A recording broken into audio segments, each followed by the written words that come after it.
Welcome to Westminster with me, Matthew Amroliwala, after the dramatic general election results. Boris Johnson has won a big majority in the UK general election, a majority of 80 in Downing Street. He talked about using that majority to unite and level up. It was a desperate night, though, for the Labour opposition and the Liberal Democrats. One leader has already gone, the other going. Let's take a closer look at the results. First of all, the Conservatives won 365 seats, up 47. Labour took 203, down 59. The SNP have 48 MPs, an increase of 13. The Liberal Democrats have 11, that is down 1. Well, let's go live to Martine Croxall, who's in Downing Street for us, because she has been watching all the developments there. And Martine, it has been a stunning victory for Boris Johnson. In terms of the landscape, it has completely changed, hasn't it? Completely changed, yes. There are parts of Britain that haven't seen a Conservative MP returned in a general election for 100 years. The so-called red wall of Labour constituencies has been demolished by the Conservatives, and Brexit is the reason many have given for that change. It's meant a very difficult day, as you've said, for the Labour Party, who are the opposition. They only have 203 seats now, giving Boris Johnson a majority of 80. So what is he going to do with that mandate? Well, it's 3 o'clock local time here. He came outside this famous black door in Downing Street, and he spoke for about 4 minutes. And he said that he was forming a people's government, a one-nation Conservative government. He said he wanted to repay the trust of people who have never voted Conservative before. But he also recognised that there were people who still, even now, do not want Britain to leave the European Union. He said that they will not be ignored, they will not be left behind, and that he will work towards making a new relationship with the European Union. After all, there is still the withdrawal agreement to get through the Parliament, and then all of the trade talks, which we can talk about in a second, which is not going to be easy. It's going to be very, very complicated. But Boris Johnson's tone, very different this time, not triumphalist as it was when he became Prime Minister in the summer, much more conciliatory, much more measured, and also talking about Britain deserving a break from the wrangling, a time to unite, a time to level up, a time to let the healing begin, which is, of course, much easier to say if you're on the winning side. Well, exactly on that point, Martine, let me just bring in some live pictures from central London, because a protest, a no to Boris protest, the live pictures on the streets in central London. You mentioned that phrase that he used, let the healing begin. Was there any sort of pointer as to how he plans to try to do that? Well, he's talked about wanting to make sure that those parts of the country which have felt left behind, town centres which have become depleted over the years, particularly in the north of England, those traditional Labour heartlands that have not normally voted Conservative and do feel left behind. And one of the reasons that they felt that there was a need to leave the European Union was to bring back the money that would have been spent on membership of the European Union back to local issues. He's also We know a little bit about the Conservative Party manifesto, of course, because we've been in a campaigning period for many weeks. There were 13 key points amongst the issues, besides that slogan that everybody heard him say, which was to get Brexit done.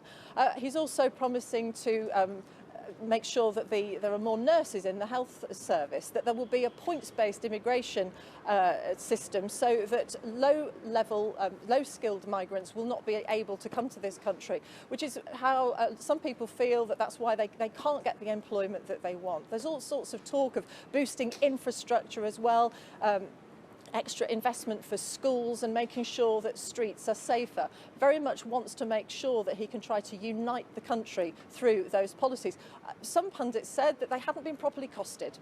And of course, the Prime Minister was accused of evasion, that he wouldn't take part in interviews at times and during the campaign. So we'll have to wait to get that detail.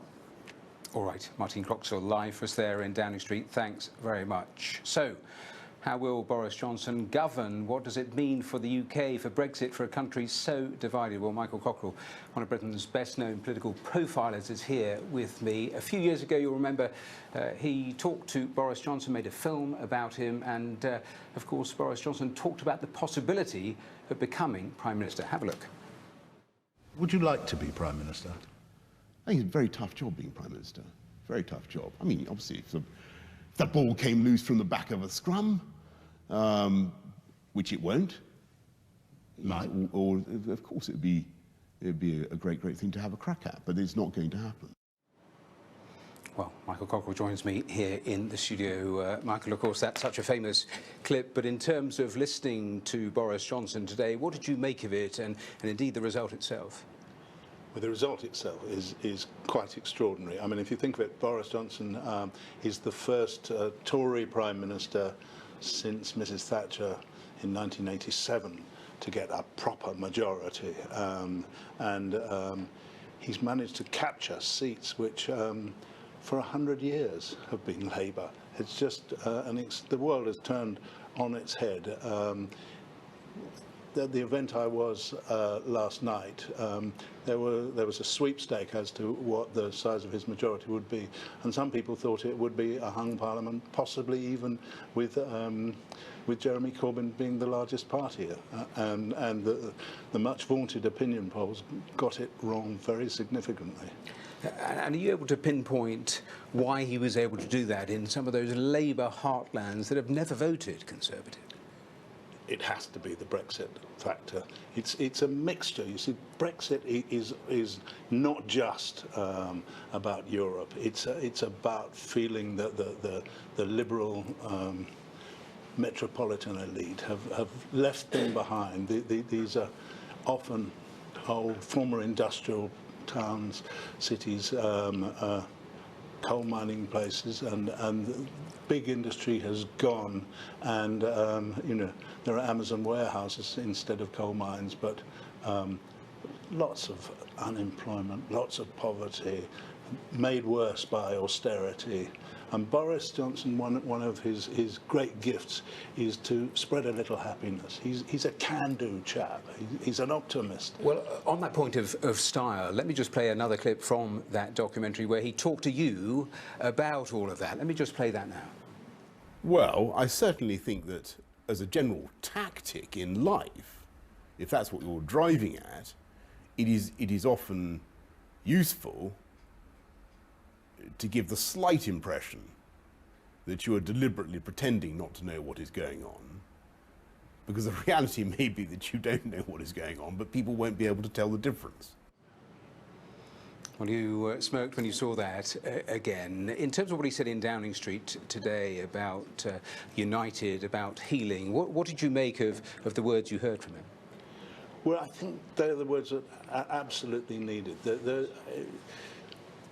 At the start of this election, I think this country was as bitterly divided as it has been at any time since Cromwell, in some ways, bitterly divided. And it was a nasty, often vicious campaign, both in the open and on social media. Threats and death threats. And does the size of the majority mean that it gives him the power to perhaps even face down elements within his own party, the power that Theresa May, when she went in 2017, hoped to get, but didn't? Yes, I mean, he won't have the same problem with the ERG that she had. The ERG was a party within a party. He's at his moment of greatest power now when you win a huge majority, and it's very much all down to you because it was such a personal battle that went on. Well, we shall see what he does with that power. He was talking himself about that in Downing Street. Plenty more to come from Westminster in the next few minutes. We're going to take a short break, but I'm back in a bit. Join me then.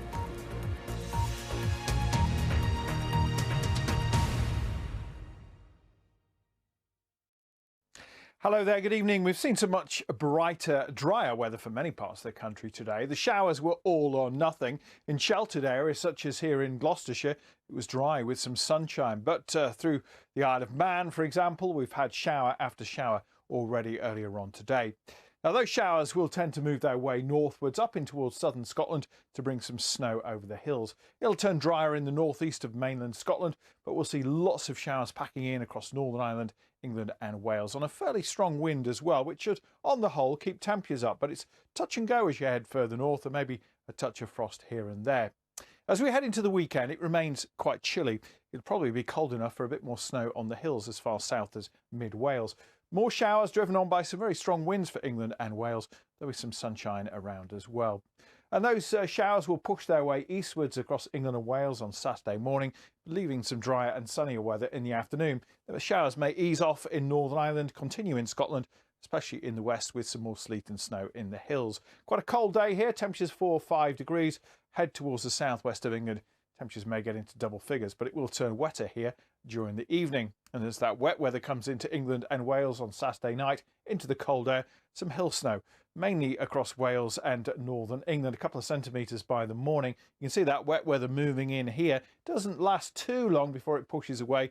The wintry showers continue overnight into Scotland and Northern Ireland as well. And for the northern half of the UK in particular, looks like there will be a touch of frost, and given those showers and the covering of snow over the hills of northern England in particular, may well be some icy patches as well.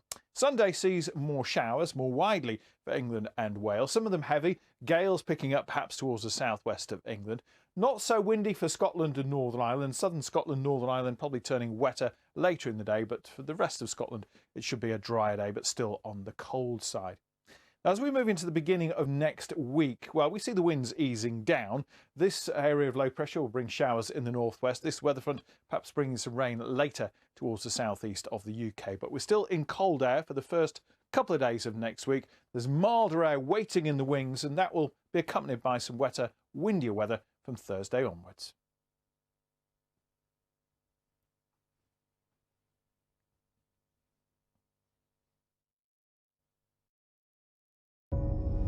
One day, after 3,000 years of waiting, a raindrop rose from the sea. It flew across the sky for miles, among other similar raindrops. But this one would not fall unnoticed or trickle into insignificance. This raindrop came to you, and you were ready for it. To know what's coming, check the BBC Weather app.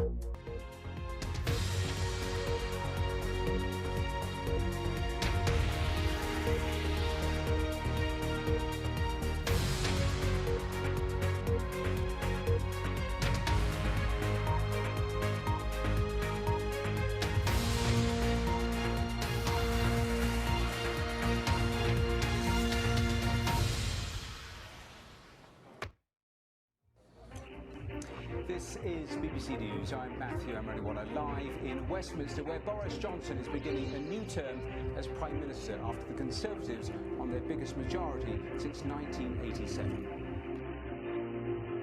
To its biggest majority for 30 years, the Prime Minister thanked those who helped his dramatic victory by voting Conservative for the first time. Thank you for the trust you have placed in us and in me. And we will work round the clock to repay your trust and to deliver on your priorities with a Parliament that works for you. For Labour, as Jeremy Corbyn leads his party to its worst election performance since the 1930s. He says he will stand down, but not yet. The responsible thing to do is not to walk away from the whole thing, and I won't do that. I will stay here until there has been somebody elected to succeed me, and then I will step down at that point. Elsewhere, a mixed picture for the other main party. The Scottish National Party, as they take almost all the seats in Scotland, raising serious questions about the future of the Union.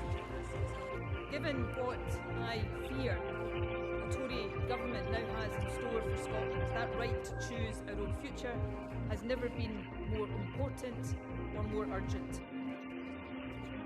His triumph cost the Liberal Democrats their leader, Jo Swinson, loses her seat in East Dunbartonshire.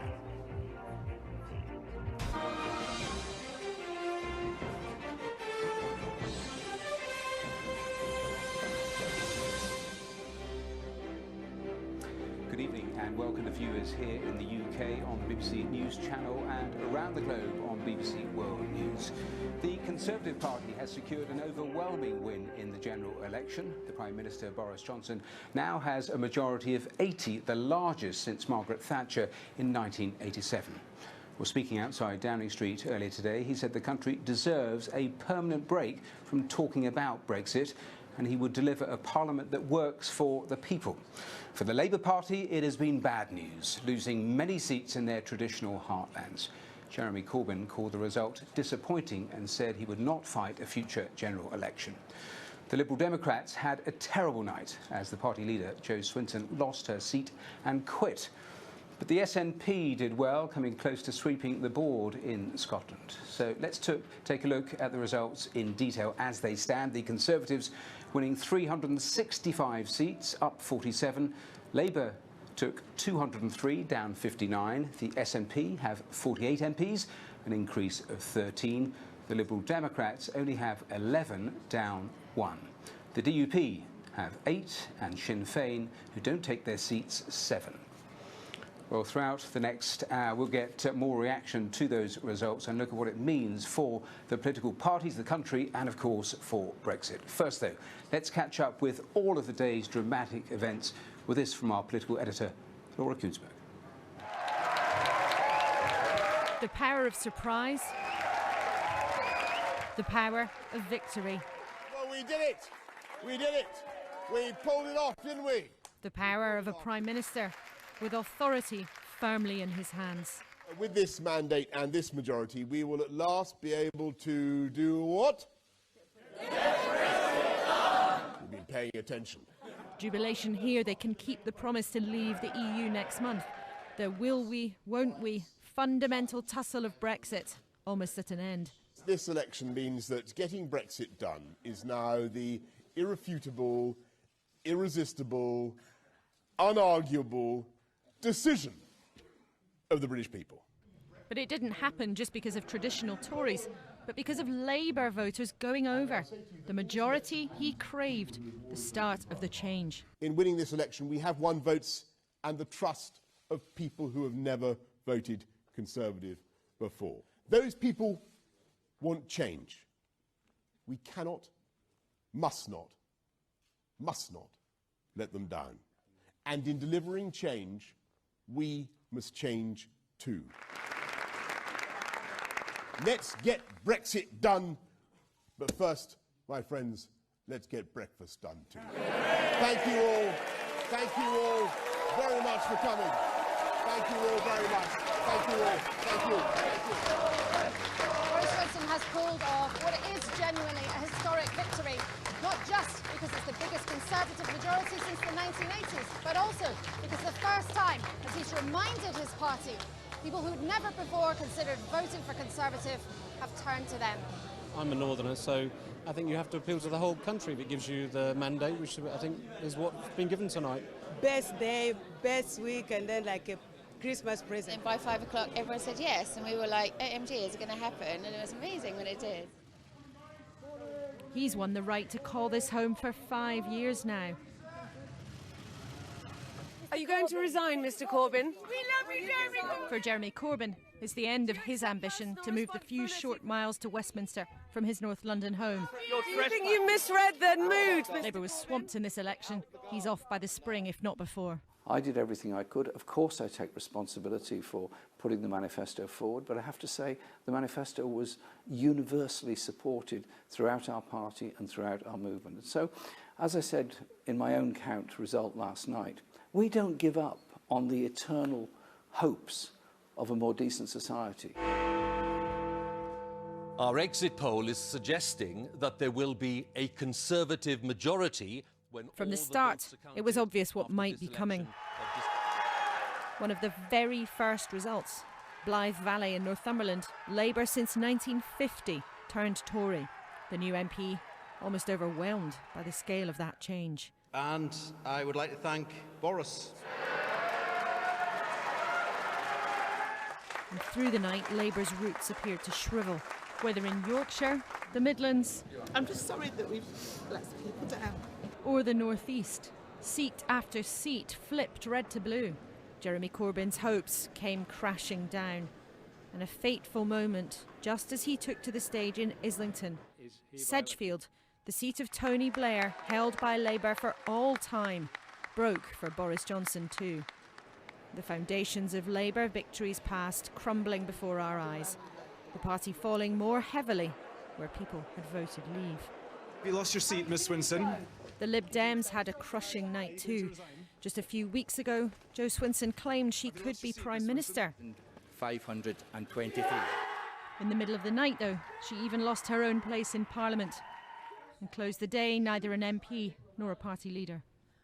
All of us who share an alternative vision for society have a responsibility to learn from this result and find new answers. They lost at the hands of the Tories and the SNP too, who cleaned up. Look at the First Minister, unable to hide her glee as the results came through. Scotland yellow, England now largely blue.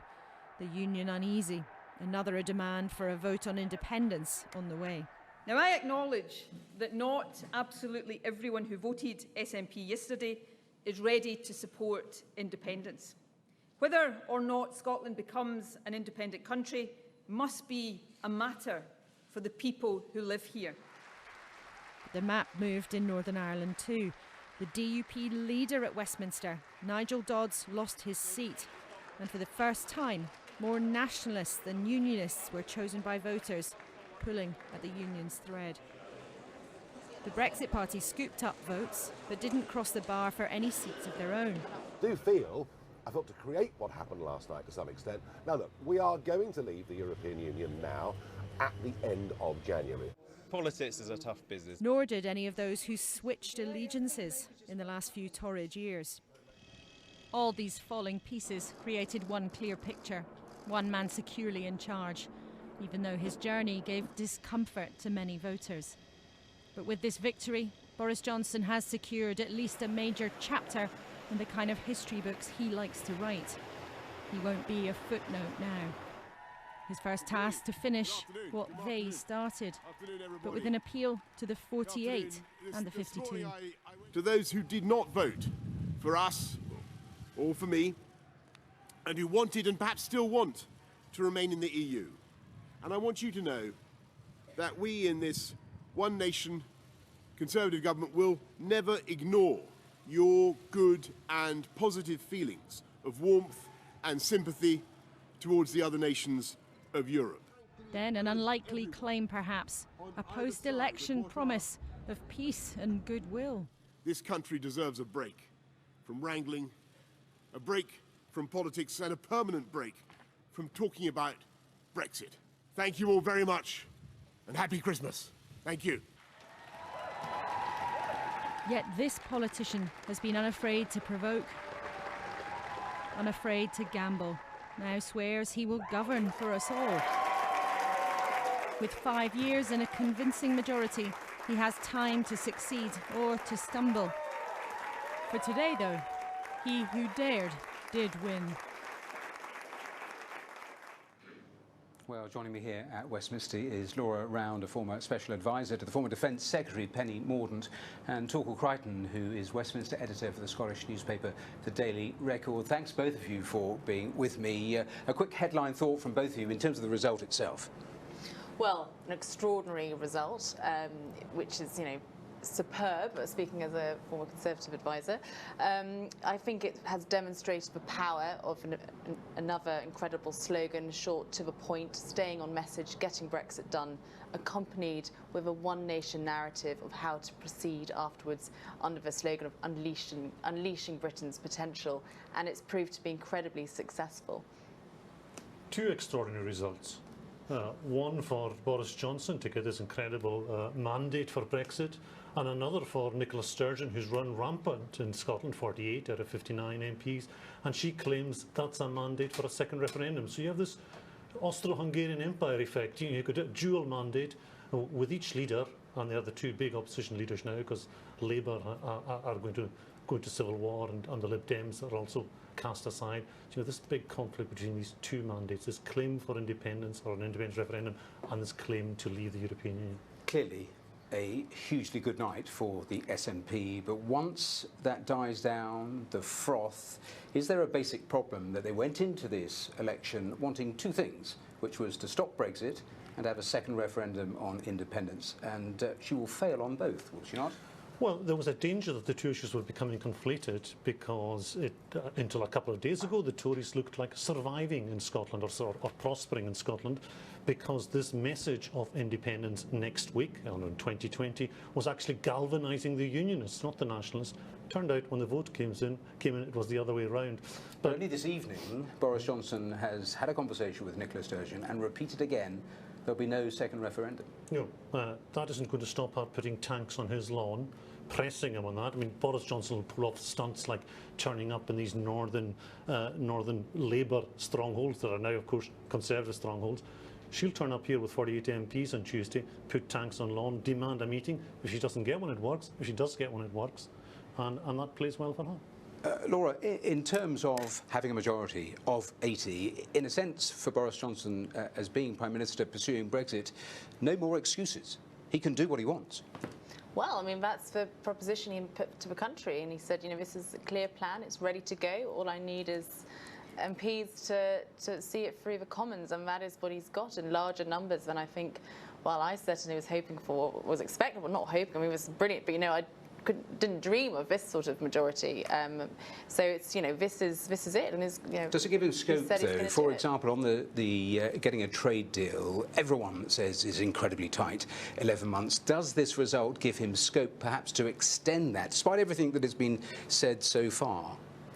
I think this majority gives him probably scope on quite a number of things. I mean, this is certainly during my time living in this country, I've not seen a government with this sort of numbers, and that will give him a lot of room to manoeuvre on a lot of things. But I think, you know, they have a clear plan. They will want to stick to their word with what they've done, I'm sure, and that's what they intend to do. He thanked voters, especially Labour voters, for lending him the vote, said he heard what they had said in terms of there needs to be change, and said we need to change as a party. Is it clear to you what aspects of the Conservative Party need to change going forward? Well, I think what I'm hopeful for, and I think he does embody actually, is to actually bring these two wings of a party that for the last number of years have been in such stark contrast, and it's been such divisive and an unpleasant nature, that he actually will bring those two together. That is the pledge he had. Well, how does he bring them together when they've been cast aside? You've had all manner of MPs from Ken Clarke downwards who are no longer in the party. But if you there are no two sides to bring back together, are there? There's very many now to look at, but there's plenty of One Nation candidates who have been selected in safe seats and in marginal seats that on Tuesday will be coming to the Commons. And I think this large majority actually does give him the remit to pursue a One Nation national agenda, which, you know, people who are close to him say that is actually where his values lie. Let me bring you back in, because you talked about Nicola Sturgeon parking her tanks on Boris Johnson's lawn. What, though, would be the plan B? So she will demand the second independence referendum. He clearly will say no. What happens then? Is there a plan B, do you think, from the SNP? Healing the divisions in the Tory party will be as nothing to healing the divisions, the Brexit divisions across the UK, and that structural tension between the SNP in Scotland and the Conservative government in London, which he has freedom to ignore it for some time, but he can't ignore it forever. Now, she's not even going to ask for a Section 30 order, the permission to stage a second referendum. She is next week going to serve, well, the first stage of divorce papers. She's going to present her own legal route to a second referendum staged by the Scottish Parliament, not by the Westminster Parliament, and so she's trying to outmanoeuvre in that way. Of course, this is all fantastic constitutional distraction from the difficulties that haunted her through the campaign on education, on health and public services in Scotland, where SNP are faltering. Just a final twin thought then on the State of the Union as we talk now, and where the Liberal Democrats, Labour are in Scotland. Labour are vanquished in Scotland. And Labour in England woke up this morning to the problem that Labour in Scotland had in 2015. Their citadels overrun, their soldiers not knowing how to win back territory they took for granted for years. And there's no guarantee that Labour will survive in England any more than it will in Scotland. It's down to one MP In France, there is no Socialist Party left. In Greece, the same. There's no guarantees for Labour in the UK either. Well, absolutely fascinating. Laura Round and Torquil Crichton, thank you so much for joining me here at Westminster. Let's head back to Downing Street. Martine is there for us. And Martine, just take me through what we're expecting in the coming days this week and then into next week. Well, of course, we know that Boris Johnson went to Buckingham Palace, saw the Queen. She asked him to form a government. We're not expecting him, though, to have a big reshuffle of the ministers in his cabinet. There might be a mini reshuffle next week, but we also have got to, of course, wait to hear what is going to be in his political agenda, which, of course, in this country is known as the Queen's Speech. We're likely to hear that next week. We'll get a second reading before the end of next week. They're going to try and get that out before Christmas, because, of course, what they've also got to do is bring back the Withdrawal Agreement Bill, which is the basis on which Britain can leave the European Union. You were talking about the speed, Matthew, with which that's got to happen. It's very complicated. He hasn't got a lot of time because it needs to have that done so that Britain can leave the EU by the end of January and then get on with those all-important trade talks. Of course, he's got a big mandate, should be able to do that. He's got a majority of 80. But that means that the opposition, the Labour Party, have had their number of seats in the House of Commons reduced to 203. However, the Labour leader, Jeremy Corbyn, said that despite the party's crushing defeat, he was proud of its manifesto and defended his record in charge of the party. He said he would stand down after what he called a period of reflection, although some of his MPs have called on him to resign immediately. Our Deputy Political Editor, John Pienaar, looks now at Labour's future, and just a warning, there are some flashing images in his report. Here comes the leader, and there goes the leader. After last night, the media was keen to catch Jeremy Corbyn's thoughts in defeat. One cameraman who took a nasty tumble especially. We're going to say sorry. What about all the MPs who've lost their seats? A lot keener anyway than he was to talk to them. It was a car crash, Labour's election, and this trip didn't go too well either. Now Mr Corbyn's not rushing the next leader's election. What I hope is there will be a period when we can have a good discussion within the party, and I think that's healthy and that's to be very welcome. And I hope those that were inspired by our manifesto will actually join the party and take part in that discussion. It's up to them to set a programme for when an election will take place. It'll be in the early part of next year. Jeremy Corbyn didn't put it like this, but he failed badly. And now he and his team are looking for someone they'd like to carry on what they've always described as the socialist struggle. There's no clear sign who that person might be, so they want time to plan and prepare for the succession. Labour's hurt won't heal quickly. Remainers and Leavers blaming each other or the leader for pleasing no one. Centrists raged at devoted Corbyn followers for turning off traditional supporters. Corbyn was a disaster on the doorstep. Everyone knew that he couldn't lead the working class out of a paper bag. The party's splitting ahead of a New Year leadership contest. Those who embraced politics the Corbyn way and blamed Brexit for defeat, and those who say Labour and its leader got it wrong. I feel sorry for all those constituents up and down the country and all four corners of this country that need a Labour government and have been badly let down by the Labour Party, and we've delivered a hard-right Conservative government with the worst Conservative Prime Minister in history, and I think we should all reflect on that. Unfortunately, our Labour heartlands, working class heartlands in the North and the Midlands that voted Leave, they undoubtedly felt that Labour had let them down. So who could join the race to lead Labour? There's Rebecca Long-Bailey, but does she want the job?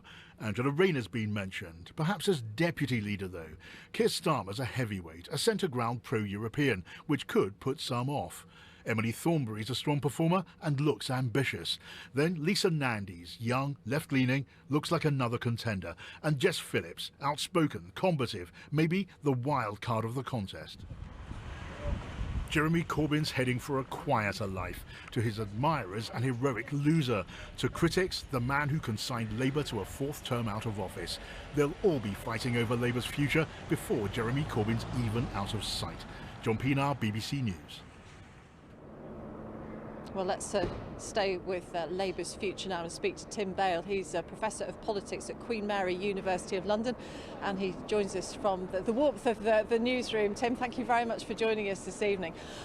What went wrong, in your view, for the Labour Party? Everything, to be honest. They offered a manifesto which was basically incredible, I think, to many voters. It was a kind of giveaway a day Santa Claus manifesto, which people weren't sure could actually be paid for. They had a leader who was the most unpopular opposition leader since polling on that began in the 1970s. He was seen as unpatriotic, he was seen as weak on terrorism and on crime, he was seen as indecisive, and quite frankly he wasn't seen as likeable in the way that Boris Johnson was. So if you put the leadership and the offer together, that's part of Labour's problem. Of course, Boris Johnson had that slogan, "Get Brexit done," which he said at any available opportunity. How much of an issue was Brexit for the Labour Party? I mean, clearly, I don't think it's either or. It's not Jeremy Corbyn or Brexit. It's a combination of the two. And I think one of Labour's problems was that they didn't make up their mind early enough what they wanted to do. I think it was fairly clear from early on that Labour, given its membership and given the views of most of its MPs, was going to be dragged towards a second referendum position. It would have been much better had Labour made up its mind to do that early on and defend that position rather than simply sit on the fence. So I think it's a combination of Brexit and the leadership. Jeremy Corbyn has said he will go after a period of reflection. Is that enough? What is the likely immediate future for the Labour Party? Well, the Labour Party is going to have to get its act together fairly quickly, because we've got some very important negotiations coming up with the EU 27 once we've left, and we do need an opposition to hold the government to account, because they will make a very big difference to Britain's economic future. The problem for political parties when they lose this badly is that they often conduct a leadership contest before they've conducted any kind of post-mortem, in other words, to find out why they've lost. And those questions get bound up with the individual's standing, and therefore they're not always answered as clearly as they might be. We also have to point, I think, to the Labour leadership. Still around 450,000 people who, generally speaking, are much more left-wing than the average voter and much more socially liberal than the average voter. So getting them to pick someone who appeals to the average voter could be quite a stretch. During the 80s and the 90s up to 1997, of course, Labour seemed to really have lost their way during Margaret Thatcher's years and John Major's. How likely is it that they're going to take that long to recover this time? Well, it would be incredible were Labour to be able to pull off a victory in 2024, when I would assume the next election will take place, given that Boris Johnson will probably repeal the Fixed Term Parliament Act.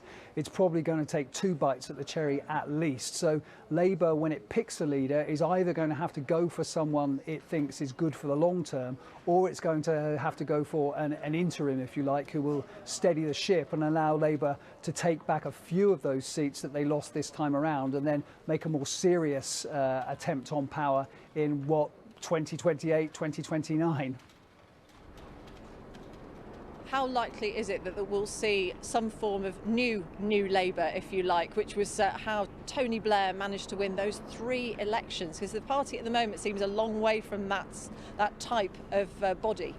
Yes, it certainly does. I mean, I don't think anyone can ever precisely recreate the conditions of the past, but I think the lessons from Tony Blair is that Labour is probably best led from the centre. It doesn't necessarily mean it can't have a radical agenda, but it certainly has to find someone who has credibility and authority with voters, as well as with its very dedicated supporters. And sometimes there is a trade-off, if you like, between those two things, between purity, which satisfies the members, and pragmatism, which is what the voters are looking for.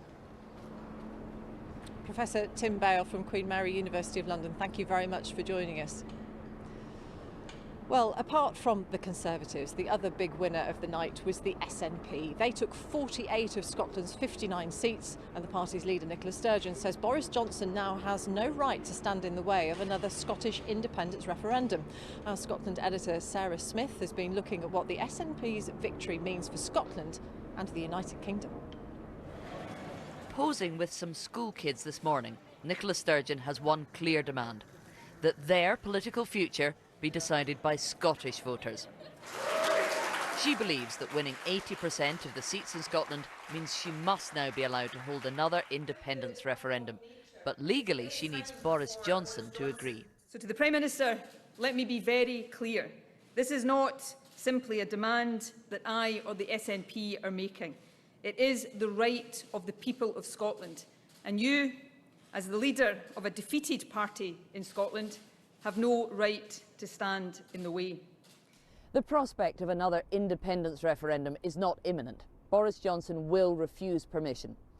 But that will put his government on a constitutional collision course with the party that dominates Scotland.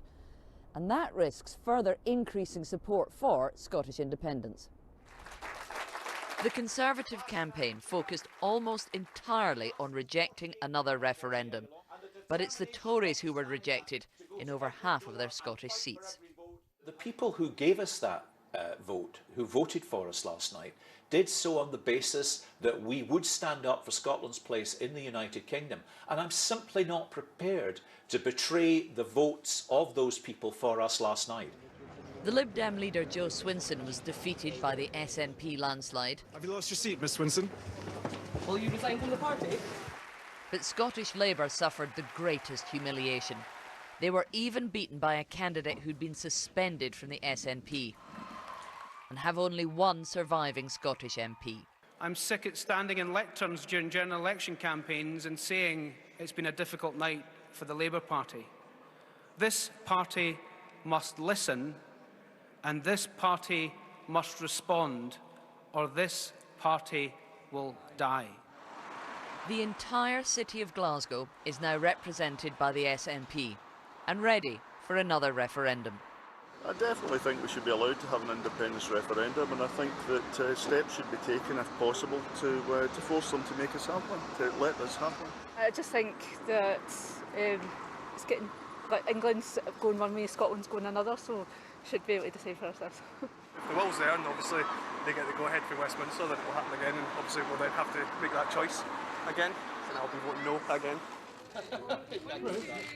A whole new crop of MPs is a victory for the SNP, but it may not be enough to seize the prize they desire, the chance to vote again on independence. Our Scotland editor Sarah Smith reporting. Well, the main story of the election was Labour losing seats across Northern England and the Midlands to the Conservatives.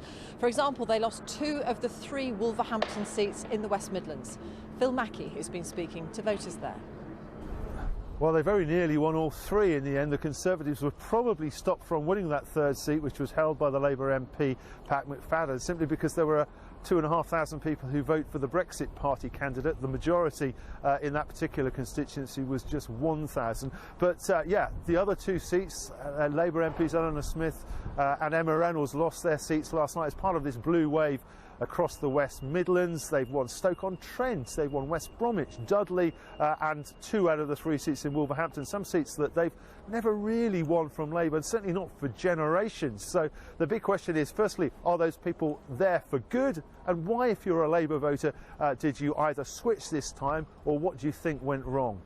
We've got 5 years now to get things done, and we can get Brexit done on time at the end of January, and get this country moving, and thank goodness we managed to remove that stranglehold of the Hung Parliament. Well, I abstained. I thought they were both, I thought Boris Johnson you don't trust, and the others, I think I've got more sense than them.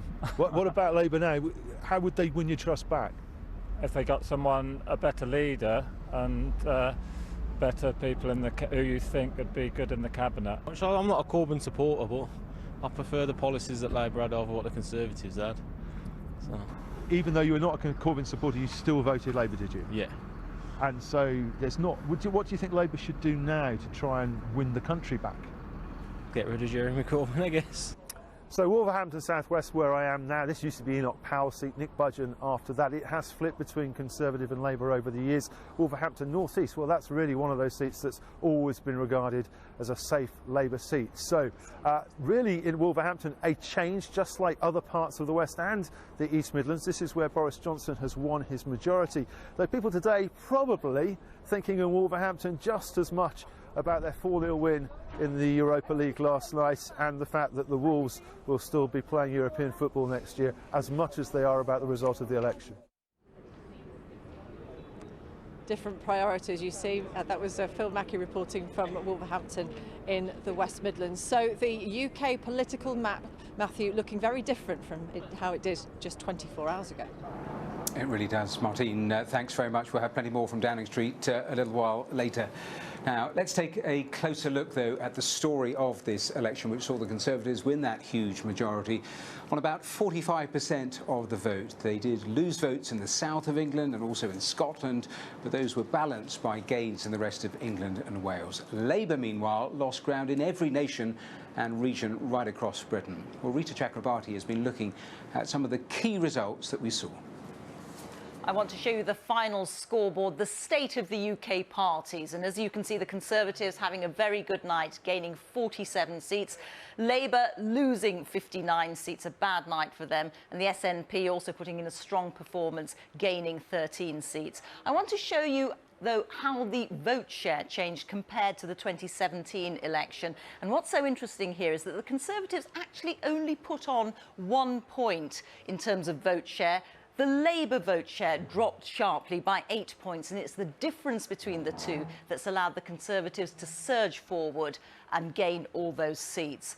I want to show you some more detail about Conservative gains from Labour. And here are some really old traditional Labour strongholds that have just tumbled to the Conservatives. Seats like Sedgefield, Tony Blair's old seat, a seat where he once had a 25,000 majority, that's now gone Conservative. Great Grimsby, Labour since the war, now Conservative. And Bassett Law in Nottinghamshire, now a Conservative seat. Let me show you what happened to the Labour vote, down by 25 points. Labour vote completely collapsing in Bassett Law, and that represents a swing from Labour to Conservative of 18%. That's the biggest swing of the night that we saw. I want to show you one more thing, which is the different way in which the country voted, depending on whether people were in strongly Leave seats or strongly Remain seats. As you can see, the Conservatives doing well in those Leave seats, Labour's vote dropping sharply, but both the main parties losing share of the vote in the strongly Remain seats. But again, it's the difference between the two performances that's important here. The Conservatives performed less badly than Labour and therefore were able to pick up seats. Well, you can find much more detail on all of this, including your own results in your own constituency, all on the BBC News website.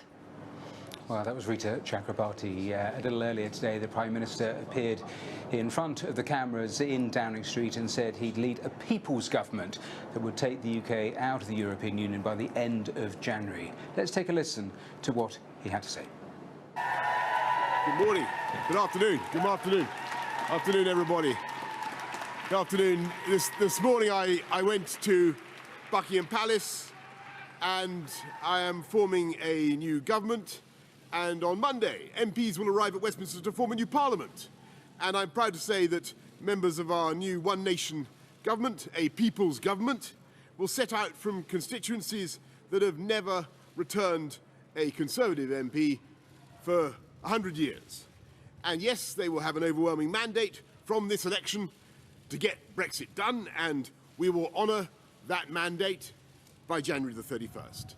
And so in this moment of national resolution, I want to speak directly to those who made it possible, and to all those who voted for us for the first time, and those whose pencils may have wavered over the ballot, and who heard the voices of their parents and their grandparents whispering anxiously in their ears. I say thank you for the trust you have placed in us and in me, and we will work round the clock to repay your trust and to deliver on your priorities with a parliament that works for you.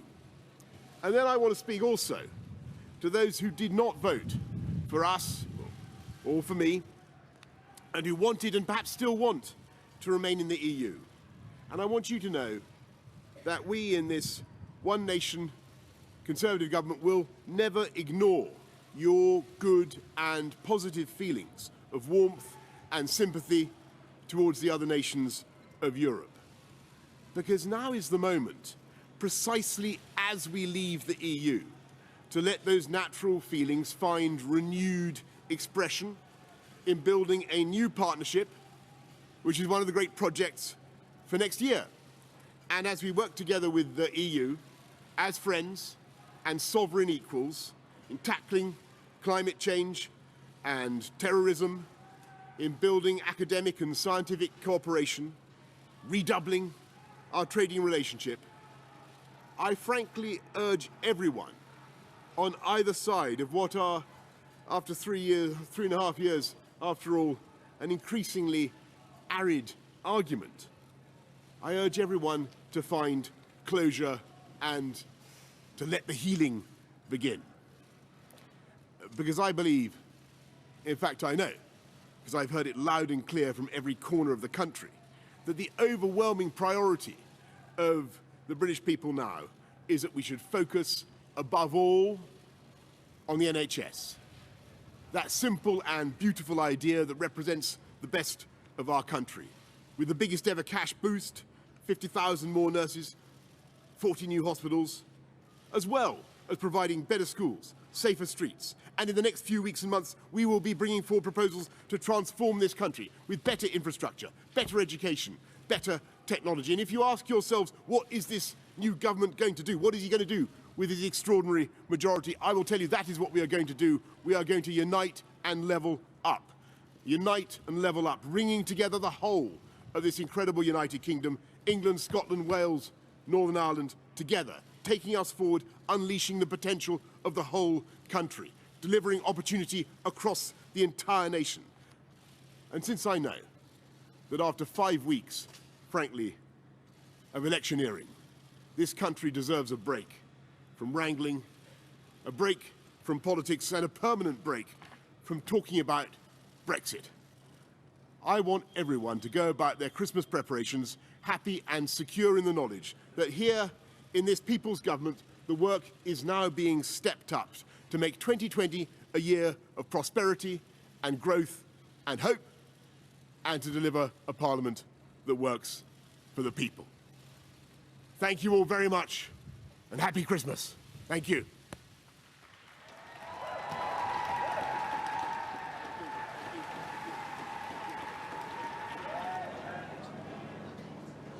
Well, let's reflect with George Parker, political editor for the Financial Times. Thanks very much for being here with me. Vindication, what we've seen with these results from the strategy from Boris Johnson and Dominic Cummings from day one, really. Well, that's right. I mean, right from the moment Boris Johnson became Prime Minister back in July, it was always part of Dominic Cummings' strategy that Boris Johnson would push for his Brexit deal, but always the understanding that at some point Parliament would block his deal and they'd be forced to go for this snap election. At that point, they present Parliament as obstructive, Labour as being obstructive, stopping Brexit, and then really use Brexit as a wedge issue to drive the party into the northern heartlands, which is what we saw. And I remember in the run-up to that, Tony Blair warning again and again for the opposition not to fall into the obvious elephant trap. Yeah. And that is where they've ended up. Yes, I mean, Tony Blair was basically saying, look, tie Boris Johnson down in Parliament, fight a long winter war with Boris Johnson, a war of attrition, sort of inflict nightly defeats on him, sap his strength in Parliament, instead of which the Liberal Democrats and the SNP went first, and then Labour, of course, backed them, went for this election. It's always difficult, to be honest, for opposition parties to refuse the opportunity to go to the polls, but it was a trap. In terms of the absolute basics, the fundamentals, what do you think a result like this does for that basic issue of Brexit and the type of Brexit that we might get? Well, people have suggested that Boris Johnson will use this 80-seat majority to somehow marginalise the right-wing Eurosceptic European Research Group and push for a softer Brexit. Now, I've spoken to a few ministers today who speculate that's exactly what Boris Johnson will do, that he won't constantly be having to negotiate one deal in Brussels and another deal with his Eurosceptic backbenchers back here. So I think we will see a slightly softer tone on Brexit, a more emollient tone, and we saw some of that today, and possibly a slightly longer timetable for getting that deal done. In a sense, when Theresa May said she needed a bigger majority to have a stronger hand with Brussels, I had always thought that actually she meant she needed a stronger hand with dealing with sections of her own party. Well, Boris Johnson has got that majority. He can face down if there are uncomfortable moments with sections. He can do. At the moment, he says he's not going to do that. He's sticking to his timetable of having a trade deal in place by December 2020. But I was speaking to one minister today who said, well, look, of course, events can intervene, giving a very strong suggestion. But of course, it may not be practical to do it that quickly. So I think you can expect a longer timetable for this trade deal to be negotiated. And in the end, the EU, Britain and the EU having a slightly closer relationship than we might have thought a few weeks ago.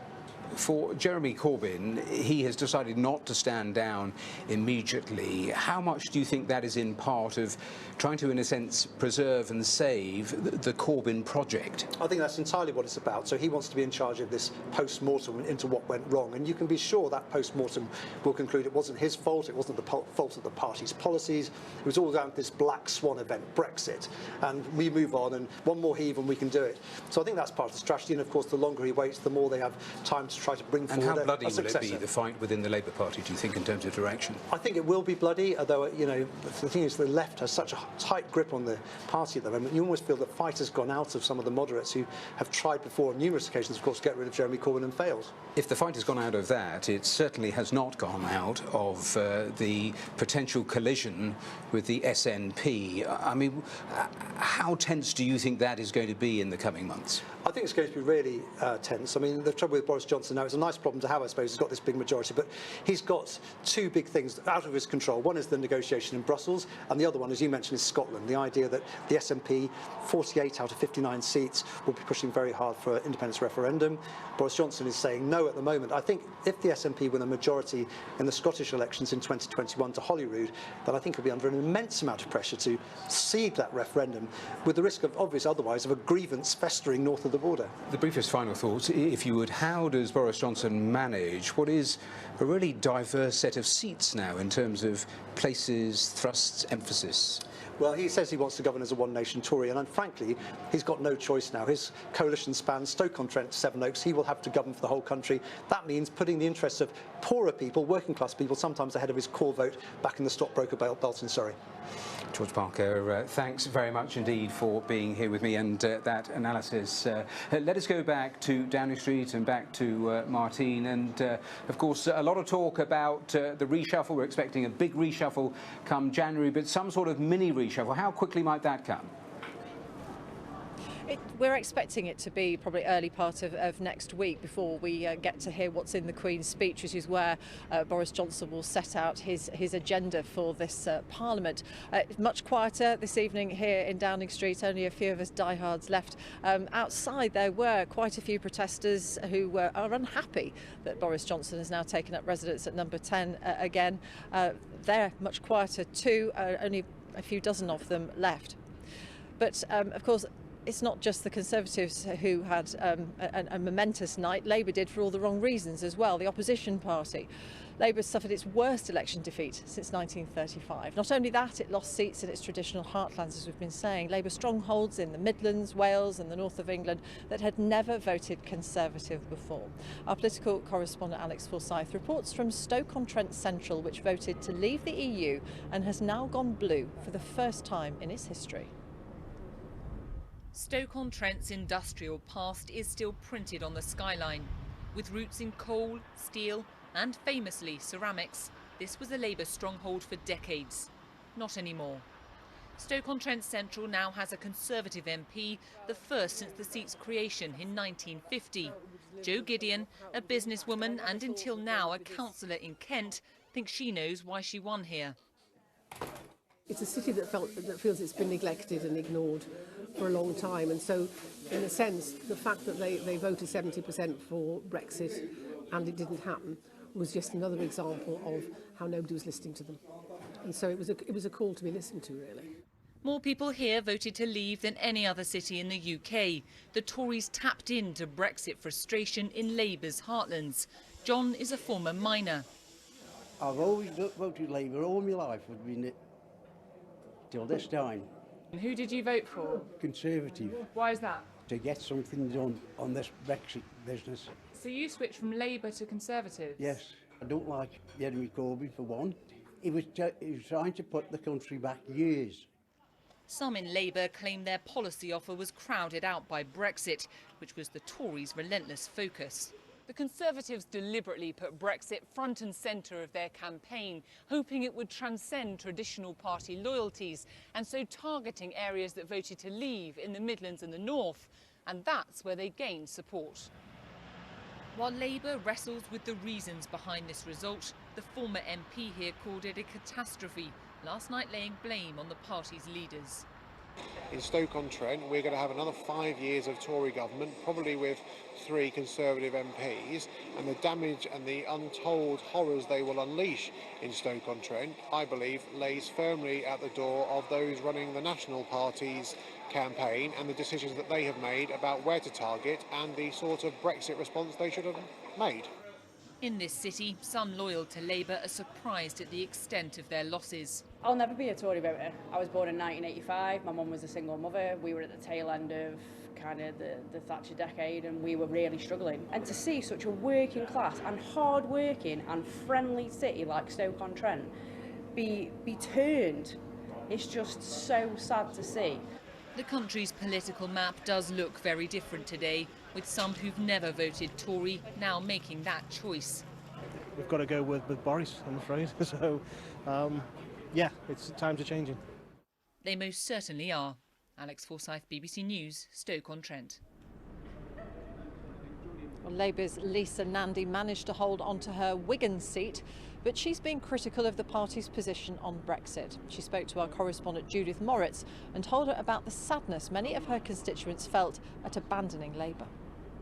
It's been the worst campaigning experience that I can ever imagine, and I started delivering leaflets in the rain when I was about 7 years old. This has definitely been the worst. People in towns like mine, they've got really good manners, they're really decent.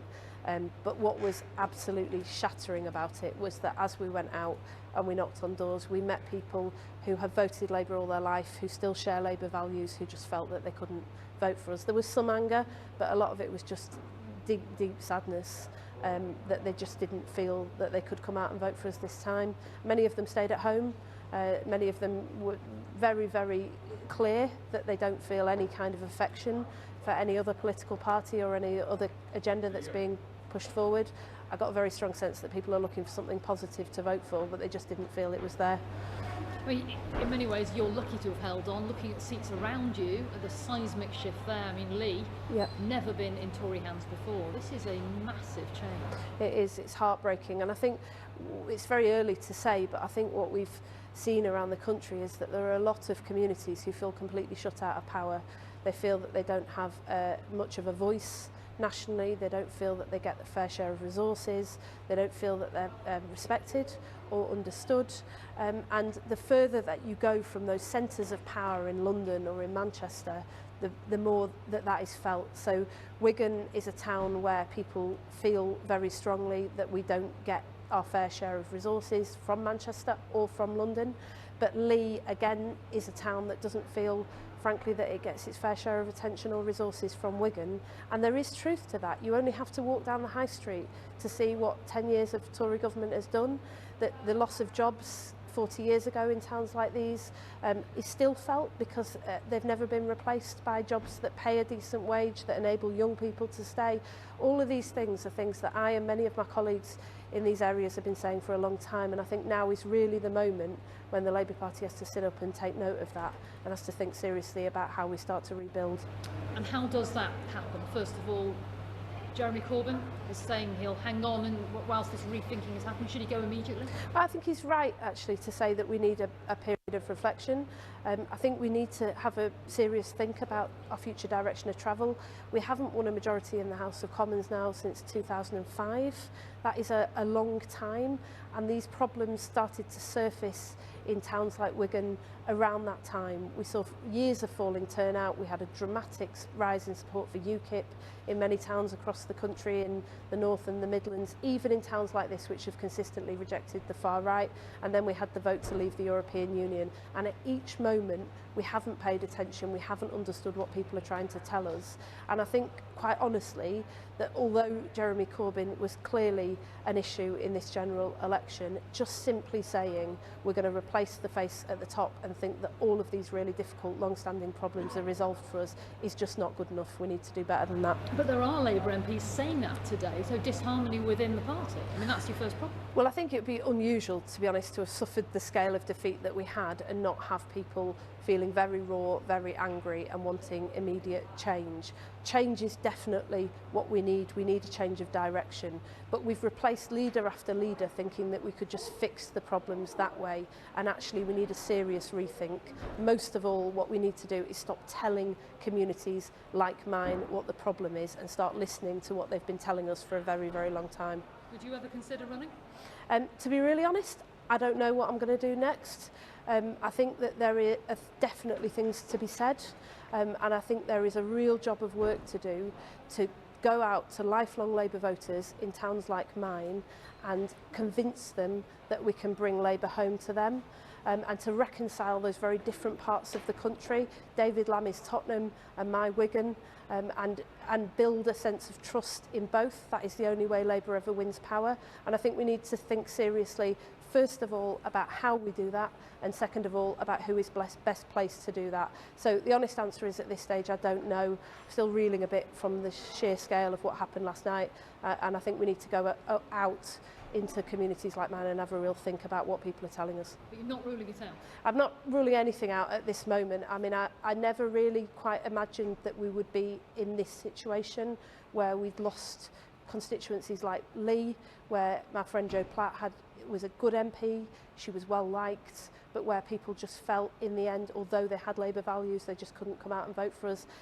I just never really believed that it would get that bad, despite how difficult this has been over the last 10, 15 years in towns like ours. And I think we just need a moment where we stop and take stock and think, how do we rebuild that trust, and who is best placed to do it? Labour MP for Wigan, Lisa Nandy, speaking to our correspondent Judith Moritz. Well, although the Liberal Democrats increased their vote, it was a dismal night for them, failing to make a number of high-profile gains and ending up one seat down on their 2017 total. Worst of all, their leader, Jo Swinson, lost her East Dunbartonshire seat to the SNP. She's now resigned the leadership that she won just 6 months ago. She said she was proud to have been the first woman to have led the Liberal Democrats. Being myself, whether people attacked my vision or my voice, my ideas or my earrings. One of the realities of smashing glass ceilings is that a lot of broken glass comes down on your head. So I'm proud to have been the first woman to lead the Liberal Democrats. I'm even more proud that I will not be the last.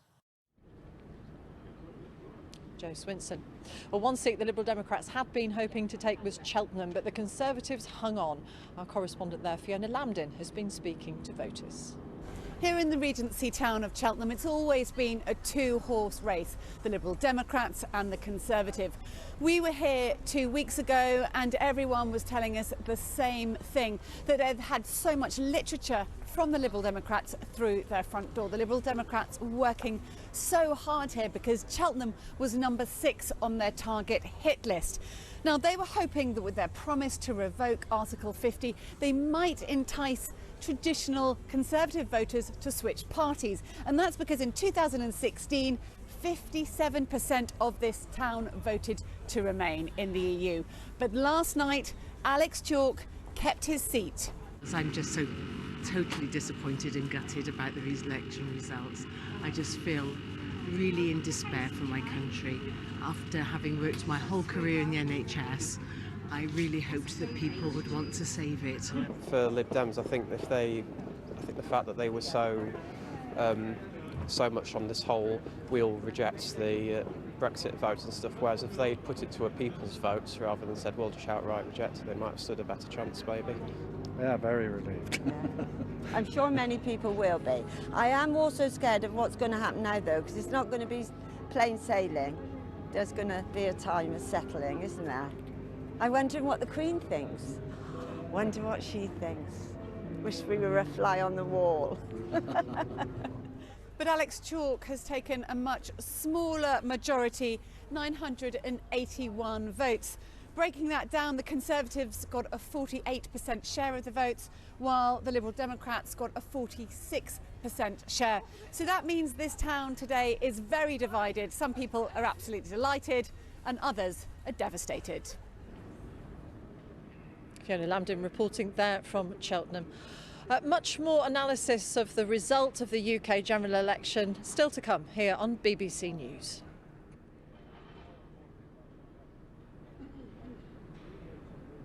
And now it's time for a look at the weather forecast with Darren Bett. Hello there. It's been a mixture of sunshine and showers across the UK today. Let me show you the radar picture over the past few hours. And there's been some rain across the northeast of Scotland. These showers have been all day affecting Northern Ireland, northwestern England, and it's been turning wetter in the southwest over the past few hours. That rain will slide its way down across southwestern areas over the next few hours, and the showers further north heading into southern Scotland, wintry over the hills. Stronger winds for Northern Ireland, England and Wales. We'll see clearer spells and showers continuing overnight, and a pretty chilly night as well, especially further north where the winds are a bit lighter. Maybe a touch of frost around and perhaps some icy patches too. Now into the weekend, we continue this theme. Some sunshine at times, showers which could be blustery given the strength of the wind, but also cold enough for some snow over the hills from mid-Wales northwards. Some showers pushing their way across England and Wales on Saturday morning, and then more in the way of sunshine in the afternoon. The winds, though, will be quite strong and probably blow away most of the showers from Northern Ireland, but they'll keep going in Scotland, particularly in the west. And again, some sleet and snow over the hills. Quite cold here, 4 or 5 degrees, may hit double figures in the southwest, but some more wet weather arriving in the evening. And as that moves into the colder air that's over the UK, so we could well find a couple of centimetres of hill snow in Wales, perhaps and more particularly across northern England by the end of Saturday night. There's the wet weather coming in. You can see some sleet and snow on that over the high ground. Mind you, more wintry showers continuing in Scotland and perhaps Northern Ireland. So quite a showery sort of picture really overnight. And given that it's still cold air, you see the temperatures dropping away. That could lead to some icy patches around on Sunday morning early on. And more showers more widely on Sunday really for England and Wales. Some of those could be heavy, particularly windy weather in the southwest. Gales possible here. We could push some of that wet weather back into Northern Ireland, southern Scotland later in the day. The rest of Scotland looks drier and not as windy, but it's still cold. Temperatures only 4 or 5 degrees. As we move into the beginning of next week, well, the winds start to ease down, but we've got an increasing risk of some frost around. Some showers in the northwest with that low pressure, and that weather front may bring some rain Monday into Tuesday. We're still in colder air for the first few days of next week, but the signs of milder, wetter, windier weather returning from the Atlantic from Thursday. Up next, all the day's top stories. Then at 9, World News Today brings you in-depth coverage and reports from around the globe.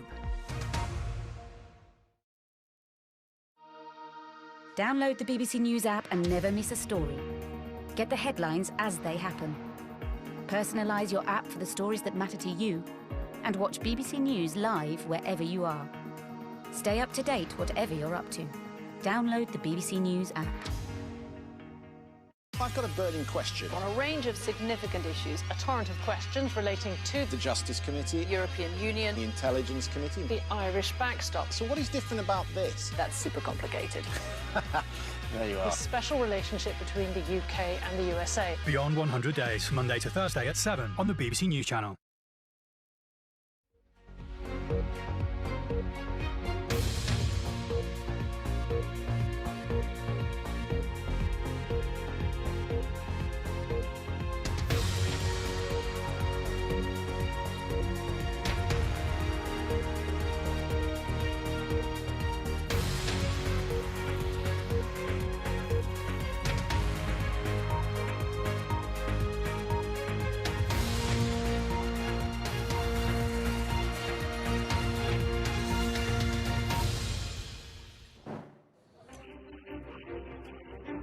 This is BBC News. I'm Matthew Amroliwala, live at Westminster, where Boris Johnson is beginning a new term as Prime Minister after the Conservatives won their biggest majority since 1987. Martine, Croxall here at Downing Street. Just a few hours ago, Mr Johnson urged the nation to find closure and let the healing begin after years of Brexit wrangling. Now have a majority of 80 seats, and the Prime Minister has thanked those who helped this dramatic victory by voting Tory for the first time. Thank you for the trust you've placed in us and in me, and we will work round the clock to repay your trust and to deliver on your priorities with a Parliament that works for you. A very different story for Labour as Jeremy Corbyn leads his party to its worst election performance since the 1930s. He says he will stand down, but not yet. We're responsible thing to do is not to walk away from the whole thing, and I won't do that. I will stay here until there has been somebody elected to succeed me, and then I will step down at that point. Elsewhere, a mixed picture for the other main parties. An extraordinary night for the Scottish National Party as they take almost all the seats in Scotland, raising serious questions about the future of the Union. Given what I fear a Tory government now has in store for Scotland, that right to choose our own future has never been more important or more urgent. His triumph cost the Liberal Democrats their leader. Jo Swinson loses her seat in East Dunbartonshire.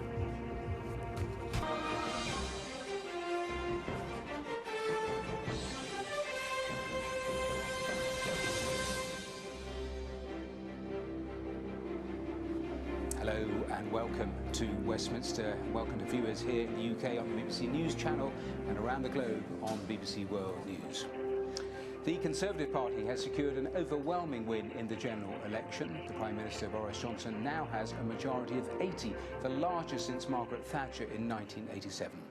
Speaking outside Downing Street earlier today, he said the country deserves a permanent break from talking about Brexit, and he would deliver a parliament that works for the people. Well, for the Labour Party, it's been bad news, losing many seats in their traditional heartlands. Jeremy Corbyn called the result disappointing and said he would not fight a future general election. The Liberal Democrats had a terrible night as their party leader Jo Swinson lost her seat and quit. But the SNP did well, coming close to sweeping the board in Scotland. So let's take a look at the result as they stand. The Conservatives won 365 seats, up 47. Labour took 203, down 59. The SNP have 48 MPs, an increase of 13. The Liberal Democrats only have 11, down 1. The DUP 8, and Sinn Féin, who don't take their seats, 7. Well, throughout the next couple of hours, we'll get more reaction to that result and look at what it means for the political parties, the country, and for Brexit. First, though, let's catch up with a dramatic day with this from our political editor, Laura Kunsberg. The power of surprise, the power of victory. Well, we did it! We did it! We pulled it off, didn't we? The power of a Prime Minister with authority firmly in his hands. With this mandate and this majority, we will at last be able to do what? You've been paying attention. Jubilation here, they can keep the promise to leave the EU next month. The will we, won't we, fundamental tussle of Brexit almost at an end. This election means that getting Brexit done is now the irrefutable, irresistible, unarguable decision of the British people. But it didn't happen just because of traditional Tories, but because of Labour voters going over. The majority he craved, the start of the change. In winning this election, we have won votes and the trust of people who have never voted Conservative before. Those people want change. We cannot, must not let them down. And in delivering change, we must change too. Let's get Brexit done, but first, my friends, let's get breakfast done too. Thank you all very much for coming. Thank you all very much. Thank you all. Thank you. Boris Johnson has pulled off what is genuinely a historic victory, not just because it's the biggest Conservative majority since the 1980s, but also because the first time, as he's reminded his party, people who'd never before considered voting for Conservative have turned to them. I'm a northerner, so I think you have to appeal to the whole country if it gives you the mandate, which I think is what's been given tonight. Best day, best week, and then like a Christmas present. And by 5 o'clock, everyone said yes, and we were like, OMG, is it going to happen? And it was amazing when it did. He's won the right to call this home for 5 years now. Are you going to resign, Mr. Corbyn? We love you, Jeremy Corbyn. For Jeremy Corbyn, it's the end of his ambition to move the few short miles to Westminster from his North London home. You think you misread the mood? Labour was swamped in this election. He's off by the spring, if not before. I did everything I could. Of course, I take responsibility for putting the manifesto forward, but I have to say the manifesto was universally supported throughout our party and throughout our movement. And so, as I said in my own count result last night, we don't give up on the eternal hopes of a more decent society.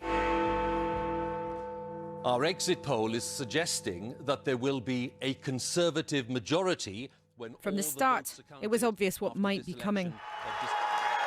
One of the very first results. Blythe Valley in Northumberland, Labour since 1950 turned Tory.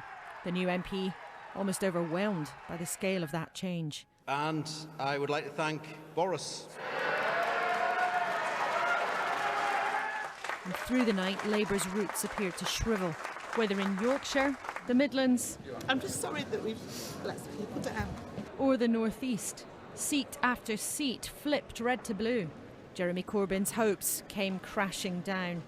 And a fateful moment, just as he took to the stage in Islington. Sedgefield, the seat of Tony Blair, held by Labour for all time, broke for Boris Johnson too. The foundations of Labour victories past crumbling before our eyes. The party falling more heavily where people had voted leave. You lost your seat, Miss Swinson. The Lib Dems had a crushing night too. Just a few weeks ago, Jo Swinson claimed she could be Prime Minister. 523. In the middle of the night, though, she even lost her own place in Parliament and closed the day neither an MP nor a party leader. All of us who share an alternative vision for society have a responsibility to learn from this result and find new answers. They lost at the hands of the Tories and the SNP too, who cleaned up. Look at the First Minister, unable to hide her glee as the results came through. Scotland yellow, England now largely blue. The Union uneasy, another a demand for a vote on independence on the way. Now, I acknowledge that not absolutely everyone who voted SNP yesterday is ready to support independence. Whether or not Scotland becomes an independent country must be a matter for the people who live here. The map moved in Northern Ireland too. The DUP leader at Westminster, Nigel Dodds, lost his seat. And for the first time, more nationalists than unionists were chosen by voters, pulling at the union's thread. The Brexit Party scooped up votes, but didn't cross the bar for any seats of their own. I do feel I've got to create what happened last night to some extent. Now look, we are going to leave the European Union now at the end of January. Politics is a tough business. Nor did any of those who switched allegiances in the last few torrid years. All these falling pieces created one clear picture, one man securely in charge, even though his journey gave discomfort to many voters. But with this victory, Boris Johnson has secured at least a major chapter in the kind of history books he likes to write. He won't be a footnote now. His first task to finish what they started, but with an appeal to the 48 and the 52. To those who did not vote for us or for me, and who wanted and perhaps still want to remain in the EU. And I want you to know that we in this one nation Conservative government will never ignore your good and positive feelings of warmth and sympathy towards the other nations of Europe. Then an unlikely claim perhaps, a post-election promise of peace and goodwill. This country deserves a break from wrangling, a break from politics, and a permanent break from talking about Brexit. Thank you all very much, and happy Christmas. Thank you. Yet this politician has been unafraid to provoke, unafraid to gamble. Now swears he will govern for us all. With 5 years and a convincing majority, he has time to succeed or to stumble. For today, though, he who dared did win. That was Laura Kuenssberg, the General Secretary of the Unite Union. Len McCluskey, who's a close ally of Jeremy Corbyn, the Labour leader, said the result for Labour was deeply disappointing. Well, it's obviously a deeply, deeply disappointing result, a huge disappointment, and it's pretty evident that in attempting to go beyond Brexit, which was the challenge for Labour, we failed. Unfortunately, our Labour heartlands, working class heartlands in the North and the Midlands that voted leave, they undoubtedly felt that Labour had let them down, and we were not able to convince them that the other issues and the concerns that they had would only be dealt with by a Labour government. And my worst fears have come true. It was always Labour's Achilles heel, and our message was always come home to Labour, but that didn't break through, and so now we'll have to reflect on where we go from here. Should Jeremy Corbyn stand down now? Well, Jeremy's already indicated he will be standing down. Of course, he shouldn't do it right away. He's going to now preside over reflections. A defeat of this scale will always bring with it an element of unease and possible recriminations. These things happen. But we will now move forward to the election of a new leader. I suspect that will be early in the new year. And we'll have to dust ourselves down and continue to move forward on the values that Labour stands for. Are there any names in your mind? No, I mean, there are lots of talented young people that will be coming forward for consideration, lots of talented young women. And so that debate now needs to take place in the right type of atmosphere and with proper discussion and consideration being given.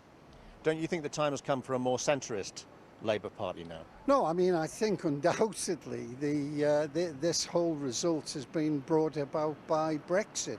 Boris Johnson wanted it to be a Brexit election. The media, right-wing media, wanted it to be. It was our challenge to break through that, and unfortunately that hasn't happened. But Labour's manifesto, the radical policies that Labour have stood on now for a number of years, are hugely popular. Remember, Jeremy Corbyn led us into an election just over 2 years ago with a radical manifesto and almost came within touching distance of power. Radical manifesto this time with Jeremy still as the leader, but the big difference is Brexit. So no, I don't see there being any move towards moving away from these policies that are hugely popular. But you've lost so many elections on the trot. Well, absolutely, which is precisely why we need to reflect on where we are. But not from a policy perspective. Well, 2 years ago, Labour got 40% of the vote on a radical manifesto. This time round, another radical manifesto, a drop of 8 points, and the only difference is Brexit, and Brexit has distorted a whole host of things. So, no, I don't see any need to move away from popular issues that people want to talk about. If we hadn't had Brexit as an issue, then I believe Labour would have been comfortably elected into power. Len McCluskey talking to the BBC a little earlier. There's obviously been plenty of reaction from around the world. This is what President Trump had to say about the election result. I want to congratulate Boris Johnson on a terrific victory. I think that might be a harbinger of what's to come in our country. It was last time. I'm sure people will be thrilled to hear that, but a lot of people will be, actually. A very big percentage of people, because this was a tremendous victory last night. And it's very interesting. The final votes are being tallied right now, but the numbers are tremendous. So I want to congratulate. He's a friend of mine. It's going to be a great thing for the United States also, because it means a lot of trade, tremendous amount of trade. They want to do business with us so badly. Under the European Union, it was very, very hard for them to do business with us. Well, that was Donald Trump just a little earlier. Let's go straight back to Downing Street and Martine. And as they celebrate there in number 10, Martine, the post-mortems, they're being carried out elsewhere. And of course, on Brexit, a more clear course ahead. yes, a big mandate, so he should be able to deliver the Brexit. That, of course, was the slogan, Get Brexit Done, that we heard Boris Johnson utter at every available opportunity. He's now got the support, hopefully, he'll think, from the backbenches, so he can see his withdrawal bill through Parliament and then move on to that all-important trade discussion with the European Union. Well, apart from the Conservatives, the other big winner of the night was the SNP. They took 48 of Scotland's 59 seats, and the party's leader Nicola Sturgeon says Boris Johnson now has no right to stand in the way of another Scottish independence referendum. Our Scotland editor Sarah Smith has been looking at what the SNP's victory means for Scotland and the United Kingdom. Posing with some school kids this morning, Nicola Sturgeon has one clear demand: that their political future be decided by Scottish voters. She believes that winning 80% of the seats in Scotland means she must now be allowed to hold another independence referendum. But legally, she needs Boris Johnson to agree. So to the Prime Minister, let me be very clear. This is not simply a demand that I or the SNP are making. It is the right of the people of Scotland. And you, as the leader of a defeated party in Scotland, have no right to stand in the way. The prospect of another independence referendum is not imminent. Boris Johnson will refuse permission. But that will put his government on a constitutional collision course with the party that dominates Scotland. And that risks further increasing support for Scottish independence. The Conservative campaign focused almost entirely on rejecting another referendum. But it's the Tories who were rejected in over half of their Scottish seats. The people who gave us that vote, who voted for us last night, did so on the basis that we would stand up for Scotland's place in the United Kingdom. And I'm simply not prepared to betray the votes of those people for us last night. The Lib Dem leader Jo Swinson was defeated by the SNP landslide. Have you lost your seat, Miss Swinson? Will you resign from the party? But Scottish Labour suffered the greatest humiliation. They were even beaten by a candidate who'd been suspended from the SNP and have only one surviving Scottish MP. I'm sick at standing in lecterns during general election campaigns and saying it's been a difficult night for the Labour Party. This party must listen, and this party must respond, or this party will die. The entire city of Glasgow is now represented by the SNP and ready for another referendum. I definitely think we should be allowed to have an independence referendum, and I think that steps should be taken, if possible, to force them to make us have one, to let us have one. I just think that it's getting, like, England's going one way, Scotland's going another, so should be able to decide for ourselves. If the will's there, and obviously they get the go-ahead for Westminster, then it will happen again, and obviously we'll then have to make that choice again, and I'll be voting no again. A whole new crop of MPs is a victory for the SNP, but it may not be enough to seize the prize they desire, the chance to vote again on independence. Our Scotland editor Sarah Smith reporting. We saw Jo Swinson there in Sarah's report. She's now to step down as the Liberal Democrat leader, and she said that she was proud that her party was an unapologetic voice for Remain. I'm proud in this election to have fought for what we and millions of people believe is the best future for our country, remaining in the European Union. When 19 Labour MPs helped pass Boris Johnson's Brexit deal in the House of Commons, it was clear we had to act. We forced Johnson to request an extension to Article 50, but without Labour's support couldn't assemble a majority for a people's vote, leaving a general election as the only chance to remain in the EU. So I did not shirk the debates and the phone-ins. I turned up to the interviews and I stood up proudly for our beliefs. I'm proud that Liberal Democrats have been the unapologetic voice of Remain in this election, giving people the chance to choose to stop Brexit. Obviously, it hasn't worked. And I, like you, I'm devastated about that.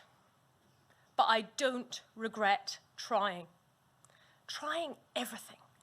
Because the prize was to save our future, our children's future, in Europe, where we can work together to tackle the climate emergency, trade freely to boost our living standards, and be a strong beacon for human rights around the world. Jo Swinson. Well, Christine Jardine is the Lib Dem MP for Edinburgh West, and she joins us now. Thank you very much for joining us here on BBC News. Why did your party fail to cut through in a way that you had hoped when seats like Cheltenham looked like they were yours for the taking only a few days ago? Yeah, we missed a lot of seats quite narrowly. It's at the moment, it's too early to say. I'm not sure quite what went wrong. Jo led a very positive campaign, a very upbeat campaign. She had a vision of a brighter future for this country, and why that didn't quite cut through may have been to do with the squeeze, the old two-party system. As I say, we just narrowly missed in a lot of places. Our vote share went up. 1.2 million people more voted for us this time than in 2017, and we have one seat fewer.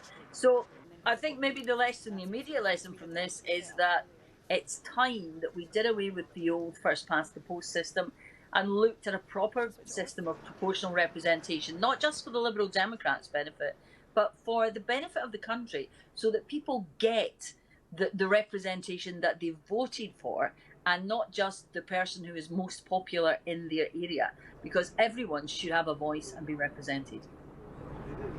It's hard to imagine that the Conservatives, having won as they did, will be keen to see the back of the first past the post. Isn't it true, though, that it was the wrong leader with the wrong message to say that you were going to overturn Brexit, to stop Brexit, which was, for many people, to thwart the will of voters who had said in 2016 they wanted to leave the EU? You were wrong to do that. We said for 3.5 years that what we wanted was a referendum to give the people the final say on the deal once we knew the details of it. We said that for 3.5 years, and I still think that that would have been the best way ahead. Unfortunately, because Labour failed to back us on 17 amendments, then we ended up in a situation where a general election was the only option on the table, and we went for that. And if there had been a seismic change in British politics and we had been the majority government, but you know what? As you say, maybe it was just a step too far, too quickly. Our policy, I still believe that a referendum giving people the final say in the deal is what we should do regardless, and we'll continue to press for that. I think we will spend some time now going back over the strategy, the messaging, and see where we went wrong. But do I think we had the wrong leader? No, I don't. I still think we had the right leader. There'll be 11 of your MPs in Westminster. Who do you need as your next leader? Oh, I haven't had time to think about that yet. I don't think any of us have. We're still getting over the shock and the disappointment of not having Jo sitting beside us for the next 5 years. That's the thing which has bothered us most. Christine Jardine, we appreciate you talking to us. I think we've lost the picture there somehow. That was Christine Jardine, the Liberal Democrat MP for Edinburgh West. Thank you very much for talking to us. So, as we've said, the political map of the United Kingdom now looks very different, not least in Scotland and in Northern Ireland. Professor Colin Harvey is an expert in constitutional law and politics at Queen's University Belfast, and he joins us now from Belfast. Professor Harvey, thank you very much for joining us. First of all, if you would, just talk us through the kind of divisions that you now see that are impossible to ignore. Well, I think last night the results were a very bad night for unionism in Scotland and in Northern Ireland. You know, we have to remember that two constituent parts of the UK voted to remain in the European Union, Scotland and Northern Ireland, and we're really seeing now the follow through of all that. So I think, as many people predicted, Brexit is raising profound questions about the future of the UK, and that's going to become a priority issue, I think, both here in Northern Ireland and in Scotland in the years ahead. Nicola Sturgeon has said that Boris Johnson has no right to deny them another referendum on Scottish independence. How will he resist that pressure? Well, I think it was a very, very good night for the SNP, and I think that, you know, there is a real risk now of a major constitutional crisis, a standoff between Scotland and the London government. And while it is possible that that could get resolved in the courts, and while it is possible that Scotland could press on, I think it would be much better if this is resolved, as in the previous referendum, through political agreement and dialogue. In terms of Northern Ireland, we now see more nationalist MPs than unionist MPs for the first time. What does that mean for getting Stormont back up and running after this incredibly long break that we've seen, and also the relationship between the north and the south of the island? I think last night was, again, here's a seismic night. You know, if you think about what you've just said, nationalism has now, in a sense, overtaken unionism. Unionist majority was lost in the Assembly in 2017. We saw 2 Remain MEPs out of 3 elected this year.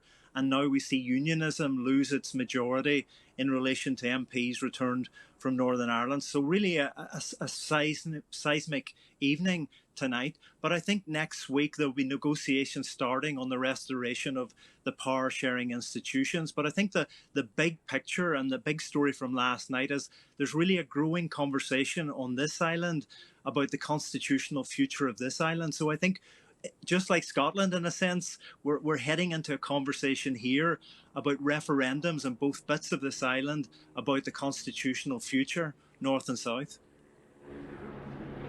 Boris Johnson's talked about being a one-nation Conservative government. How then does he hold the unions together?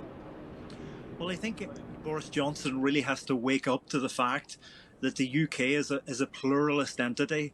It's a multinational state. There are regions and nations within the UK. It's a diverse and pluralistic place. And I think if the UK is to survive at all constitutionally, I think Boris Johnson needs to very, very quickly, and his government, no matter what size the majority they have in the House of Commons, they need to quickly wake up to that reality and that fact. Professor Colin Harvey from the Queen's University Belfast, thank you very much. So, Matthew, huge ramifications then for the parties themselves, but also the different parts of the United Kingdom. Martine, thanks once again. Plenty more from you in the coming minutes. As Martine was saying, the political map has been completely withdrawn. Well, Christian Fraser has been looking at the results, and particularly those dramatic swings we've seen from Labour to the Conservatives in the north of England. People coming in want to see the final picture. This is it. Best performance for the Conservatives since 1987, and Thatcher gets better when you look at vote share. Their best since 1979. Conversely, for Labour, horrendous night. Lost 59 seats. That's worse than Michael Foot in 1983. The Liberal Democrats, how did it end there? It started with so much promise 5 weeks ago. They're down on where they were in 2017, and Jo Swinson has lost her seat. Picked out some of the big swings through the night. These are the seats that went from red to blue. The likes of Bassetlaw, this is a typical kind of seat. A mining town in Nottinghamshire, seat of John Mann, who did stand down at this election. He had a majority of 5,000. Look at this. A majority now for the Conservatives of 14,000. These sort of figures, incidentally, not easily overturned in just one election. And look at the vote share change.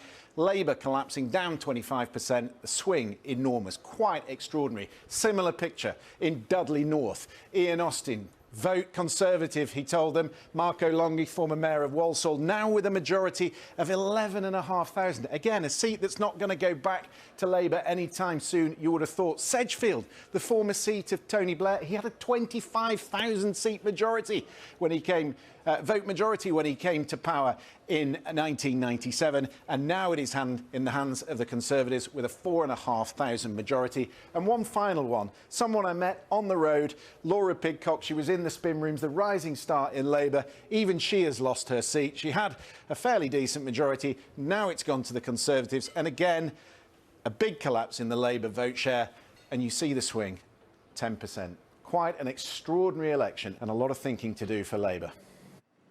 Christian Fraser, some incredible numbers there. Let's talk now to Stephen Lynch, a former advisor to Sajid Javid when he stood against Boris Johnson in the Conservative leadership battle. Welcome here to the programme. You were just talking to me as you were watching that of where you were when that exit poll numbers came. Did this even surprise you? It did. It's far surpassed my expectations, and I imagine all of the people involved with the Conservative general election campaign. I was literally jumping off the tube here at Westminster to come and speak at the studio, and when I saw that image about how many results the Tories had won, I didn't quite believe it, to be honest with you, but it was only from previous experience from the last few general elections that I knew that the exit poll is remarkably accurate, and so it's proved to be. Now, Sajid Javid, who of course you advised, as I was saying there, he was saying today, no one now needs to worry about a no deal. It was only a short while ago that again and again in interviews, Conservative candidates up and down the country were saying we will still not take no deal off the table for that trade deal that has to be negotiated in 11 months. So is it on the table or off the table now? Well, there's will now. Boris has more of a mandate now to go and to get this withdrawal agreement through the House of Commons and to sit down with the EU27 negotiators. But that bit hasn't changed. That bit hasn't changed. That was always going to happen. It has changed in terms of Sajid Javid's assessment of it. Well, the government has got more leverage now behind it. So when it sits down to negotiate things like agriculture, fisheries, market access for the city and financial services, it has a lot more power behind it with those extra seats in the House of Commons. So a no deal is possible at the end of that period, at the end of 2020, but there's will on both sides for that to be a free trade agreement. And you think it's possible, do you? It's still in 11 months. I mean, the rules at the moment, of course, with the UK and the EU are pretty much aligned. But the trouble is, as you get closer to negotiating a trade deal with the US, it diverges. And that's the problem with the timescale that's been laid out of 11 months. That's a point, and also the EU have a fearsome reputation for being ruthless negotiators. It took them 7 years to conclude their trade agreement with Canada, which is the most EU-like country that is outside the EU, if you like. But if you look at examples of America and Australia, they have concluded trade agreements within sort of 2 years. So it is possible if both sides, if it's in their interests enough to conclude a deal within a short time frame. Would you accept that now having a majority of 80, if he was to perhaps just extend that transition period, he now has it within his grip because he has the numbers in terms of seeing off perhaps part of the wings of the party that say absolutely not? It's an interesting point. Ironically, for critics of Boris Johnson, the fact that he does have this increased majority that you highlight, it actually increases the likelihood that we have a slightly softer Brexit, or at least the trade agreement that we reach with the EU. You think that's really likely, that this has changed the dynamic of the sort of Brexit that might actually happen? It's slightly increased the likelihood. I'm not saying it's a race and certainty, but now Boris has increased freedom of movement, if I can coin the phrase there. He has increased room for manoeuvre. He's no longer in hock to the DUP in particular. The ERG, while there'll be a new intake of MPs, pro-Brexit MPs in this recent election, you know, your Mark Francois and Steve Bakers and Bill Cash's will have probably slightly less influence on him as before. So he's got more freedom. That's a very interesting assessment in terms of just the diversity now of the sorts of seats that the Tories represent. How do you move forward in terms of a unified approach with so many diverse seats? It was very interesting. Boris Johnson was talking about those Labour votes that he said he welcomed but accepted could only be lent potentially, and said perhaps there is a need for change in the party. What sort of changes do you think need to be made in the party? Well, there are several changes that can be made in terms of the candidates who stand for the party. He's not talking about the candidates, he's talking about approach, what they believe in, what the party believes in. In terms of policy? Yes. Well, Boris set out a very clear offer to the country, and the manifesto has been criticised for being very short and not being probably as lengthy as Labour's. But you can see perhaps in the election result why Labour perhaps had too many policies. What the party has to do is simply to deliver what it's set out to do. I'm not going to, reel off the figures that we've all become familiar with, but delivering in crime, education, and in health is how they do that. Just a thought on the type of campaign that the Conservatives ran, because of course it has been hugely successful. But are you proud of the type of campaign that was actually run? When you look at those occasions where videos were doctored in terms of what the opposition was saying, when you looked at that dodgy fact-checking website, when you looked at Boris Johnson ducking forensic interviews, were you proud of the way the campaign was actually run? I think I was proud of the discipline that the people running the campaign showed with some of these issues. I think they were... So winning at all costs? No. At any cost? No, of course not. Of course, the truth is very, very important. And I would just say, personally, you can make this point probably of a lot of parties in this election. There has been an element of, you know, people getting away with not being fully truthful and not telling the truth. And personally, I regret that. But if we come back to the Conservative campaign, they ran a very disciplined campaign, focusing on key messages, and they refused to be sort of diverted from that in the cut and thrust of campaigning. And they successfully highlighted Labour's weak areas, which was leadership, their convoluted Brexit position, and their economic policies as well. Stephen Litch, we have to leave it there, but thanks very much for joining me here this evening. We were talking a little earlier about the sorts of seats that the Conservatives managed to win. Tory MPs elected in many places previously considered safe Labour seats. Well, one of those was Bassett Law in the East Midlands, where Brendan Clark-Smith became the first Conservative MP since the 1930s. Here's what people had to say about it in Worksop a little earlier today. How are you feeling this morning? Really, really so proud. Rubbish, absolute rubbish. We just wanted to move on. Well, hopefully, onwards and upwards, get it all sorted. Best of a bad bunch, I think, unfortunately. I think that's where everybody's thinking, but sort of keep to the promises. Did the vote go your way? Yeah, I voted Conservative. My family's always been Labour, but it's the way it is at the minute. It can't get any worse, that's our opinion. So hopefully, onwards and upwards, get it all sorted. What is your reaction? Do you think the best man won, the best party won? Absolutely, good old Boris, yes. Really, really so proud. You know, he's going to turn this nation round. We are Great Britain, we always have been, and we always will be, and we're one of the world leaders, so yeah. And I think we look forward to working with every other country to get the economy up and going, and let's get out of Brexit. I just think people have just had enough this last 3 years with a Brexit swear word. I just think with Brexit and everything, it's just rubbish, absolute rubbish. Yeah, causing all that trouble, all that hassle, but there again, we're never going to win with Corbyn. So, yeah, unfortunately. I used to always vote Labour because it's a working constituent. I've always been a working lad, and I just voted because I'm just thinking we need a change, and I think Boris will come up with the right ideas. When I literally got to the polling station yesterday, I said to my daughter, actually it shocked my daughter, I said I might just toss a coin, you know, because it were Jeremy Corbyn and Diane Abbott, all the things that you've seen and everything, it's not leader I want, so we're hoping we vote Labour and then they'd change leader or something, you know, that's kind of what we're hoping. But obviously it's Conservative, so we just got to go with, maybe it is a big change for the best. Well, it's certainly a big change. Let's speak to Brendan Clark-Smith now, who joins us from near Worksop within that Bassett Law constituency. Welcome here to the programme and congratulations on becoming the MP. What does it actually feel like? Because that has been held by Labour since 1929.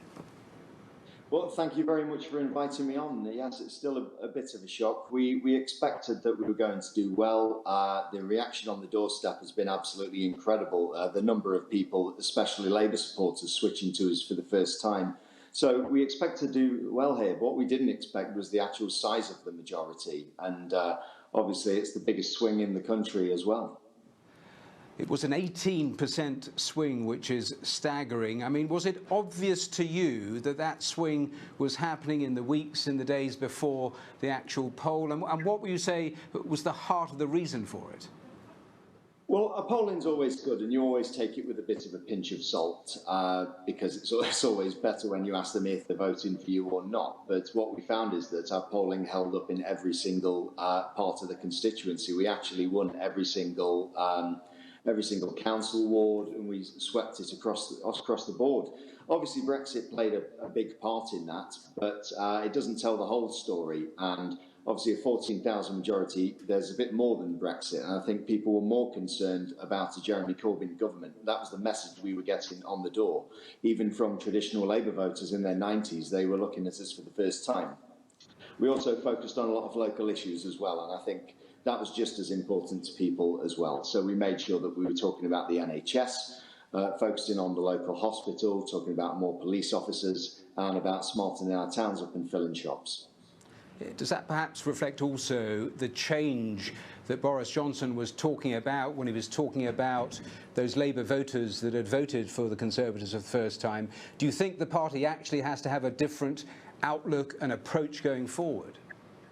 Well, I think with all votes, we hear about people lending us their votes. I think all electors lend you their votes. You should never take them for granted. And I think people felt taken for granted in this constituency. They felt that they hadn't been respected with the referendum when so many voted to leave. They feel that the Labour Party had moved away from their values, especially if you spoke to anyone who'd been in the armed forces or so on. They were very negative about Mr Corbyn. We have a lot of former coal miners who were saying that they were going to vote for us. It's fairly unprecedented, but I think our policies, I think our focus, it's not necessarily a new thing with us. Obviously, people buying their own council houses, that's a very old policy.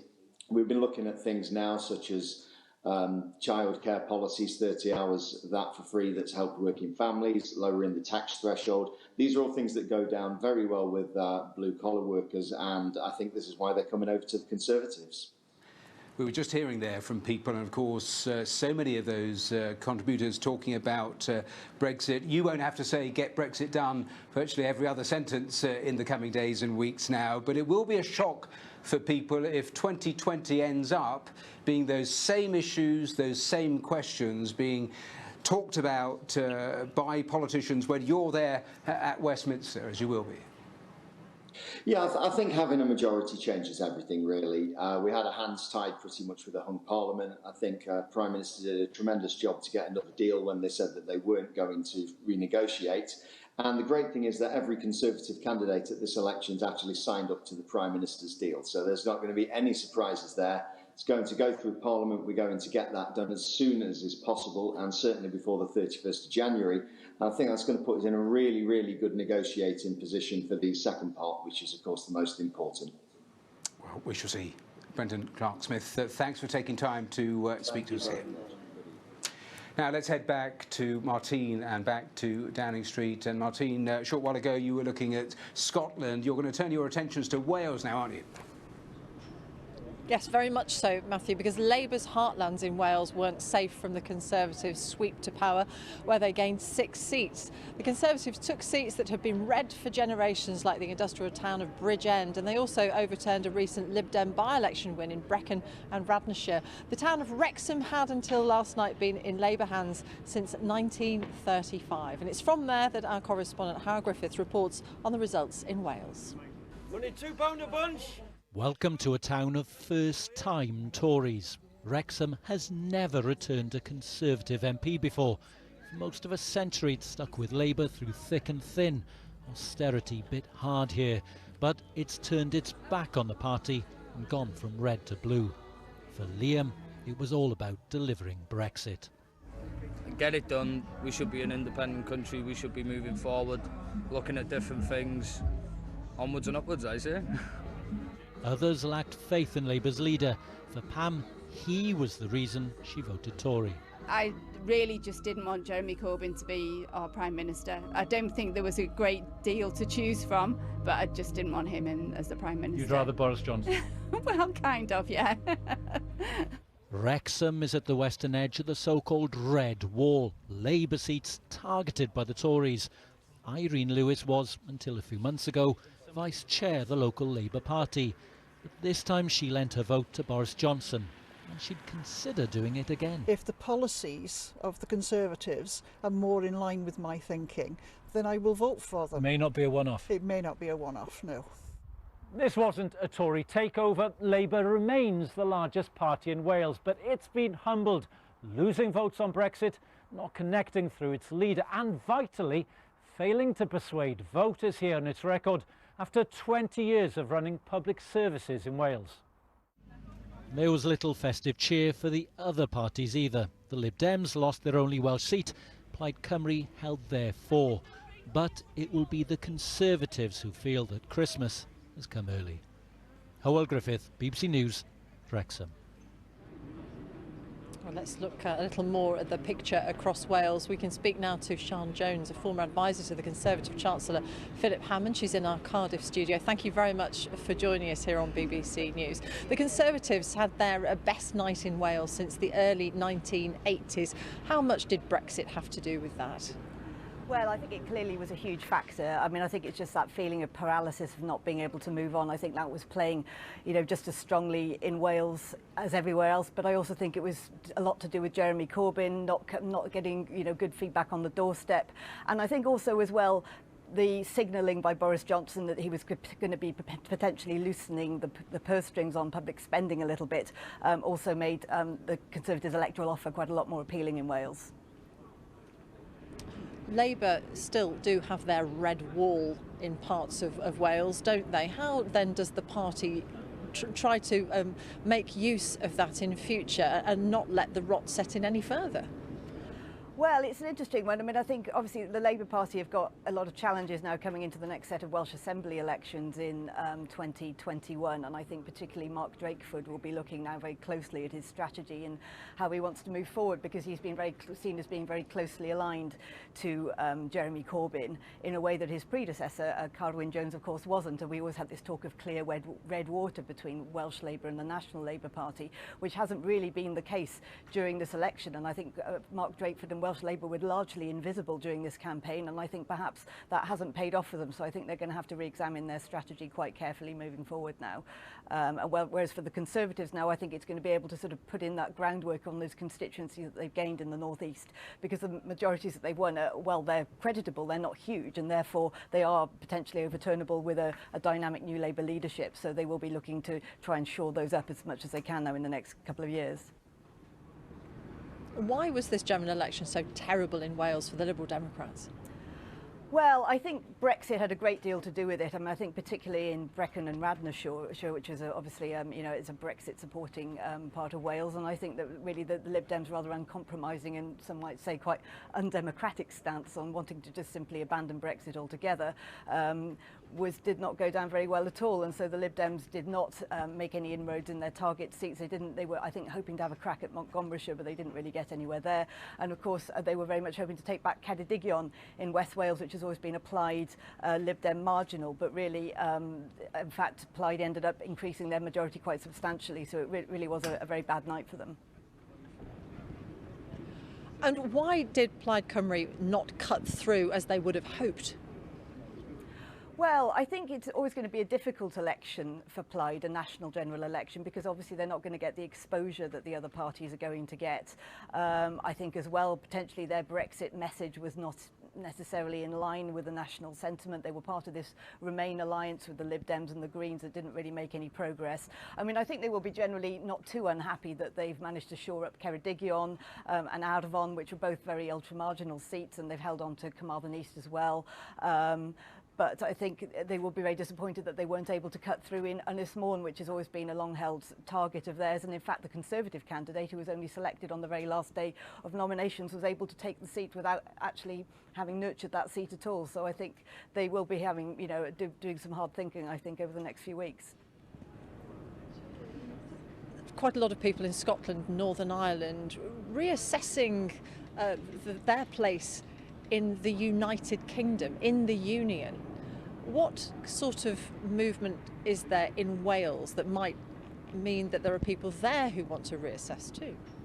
Well, I don't think that the independence movement has got quite, obviously, the groundswell that it has in Scotland. I think Wales has always been a few steps behind Scotland in that regard. However, I think it's fair to say that it is starting to enter the mainstream a lot more. I mean, there was a demonstration down here not too long ago in favour of independence, which was quite well attended, and I think it is certainly being talked up quite a bit in the Cardiff Bay bubble. But to what extent it's really spreading out beyond the Plaid Cymru heartlands in North and West Wales is hard to say, really. So I think it will be very much a sort of wait and see thing. I think obviously if things the dominoes start to fall with Scotland, then I think Wales, you could potentially see Wales looking to reassess, but I think the time frame for that will be obviously much longer. Sian Jones, former Special Advisor to the former Chancellor Philip Hammond, thank you very much for your time. So, Matthew, that's how things are looking in Wales, and again, it was a very good night for the Conservatives. Martine, thanks very much. Let's get more reaction, international reaction, because Brexit, of course, dominating this election. EU leaders have been meeting at a summit in Brussels. The European Council's new president, Charles Michel, says that they hope the British Parliament will vote quickly on the UK's withdrawal bill from the bloc following this result. We expect as soon as possible the vote by the British Parliament on the withdrawal agreement. It's important to have the clarity as soon as possible. We are ready. The European Union will negotiate in order to have a close cooperation in the future with the UK. Well, the French President Emmanuel Macron has said that even though the UK is leaving the EU, Britain will always be a part of Europe. It is now time for me to tell our British friends something very clear. These elections confirmed the decision in the referendum some 3 years ago, but you're not leaving Europe. You're still by our side, and we're still by yours. Our geography, our values mean that we bond beyond ups and downs, difficulties and disappointments. And France in particular is dearly attached to this relationship. And once we have clarity on the legal and institutional framework, we very much need to continue to build our common future. Et à bâtir ce futur commun dans les prochains mois. Well, just some of the latest international reaction. Let's return to the domestic side of things, and of course, huge amount of changes of personnel in the House of Commons. The results mean Sir Peter Bottomley, who entered the Commons back in 1975, has now become the father of the House. Well, as we remember, there have been unedifying scenes in the Commons over the past few months. He explained a little earlier to the BBC his hopes for how the mood will actually change. I think the mood will calm down. The ERG said some pretty rough things to Theresa May. I hope they now regret them. I won't mention them in detail. I think some of the momentum-type people have realised that Corbynism and momentumism have lost the momentum. They should lose Corbyn. In fact, I think he ought to stand down straight away rather than stay on for a period of reflection. In my town hall in Worthing, where both the MPs did pretty well, I said that the old-style Labour people were good, and momentum should leave town, at which point the momentum people started shouting and totally ruined the mood, and they just have no self-control. I think that the present speaker is someone who will have a different approach from the previous speaker. There are many good things to say about John Bercow, but I hope there will be more good things to say about the present speaker, and I think he will, with humour and strict control, not allow things to drift on the way they did. Sir Peter Bottomley. Well, as the results have come in through the course of the last 24 hours, of course, the swings, the seats, so much focus on that. Well, the polling expert, Professor Sir John Curtice, has reflected on the challenges now for the Prime Minister. I think my takeaway is that the challenge facing the Prime Minister now, is he indeed going to be able to unite the country in a post-Brexit world? And this election clearly posed him with two challenges. One is, how does he persuade Remain voters to accept Brexit? He clearly was trying in his speech outside 10 Downing Street this afternoon, but we have to remember, very few Remain voters voted for Boris Johnson yesterday. His second challenge is, what's he going to do about the Union, and in particular the fact that Scotland very, very clearly voted very differently from England and in a direction that suggests the argument about whether there should be another independence referendum is going to be alive and kicking for quite some time. Well, that was Professor Sir John Curtice, his reflections on the general election. We'll have plenty more coming up at 9 o'clock UK time, but let's pause. Let's look at the most memorable moments from this eventful general election. Have a look at this.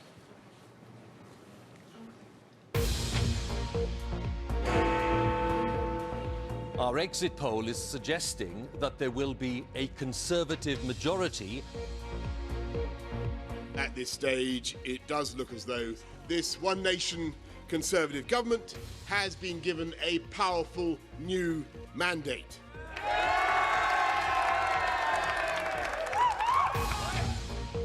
I will not lead the party in any future general election campaign. Corbyn was a disaster on the doorstep. Everyone knew that he couldn't lead the working class out of a paper bag. For me, this is about whether the Labour Party even has any right to exist. I still believe that we, as a country, can be warm and generous. Scottish National Party, 17,000.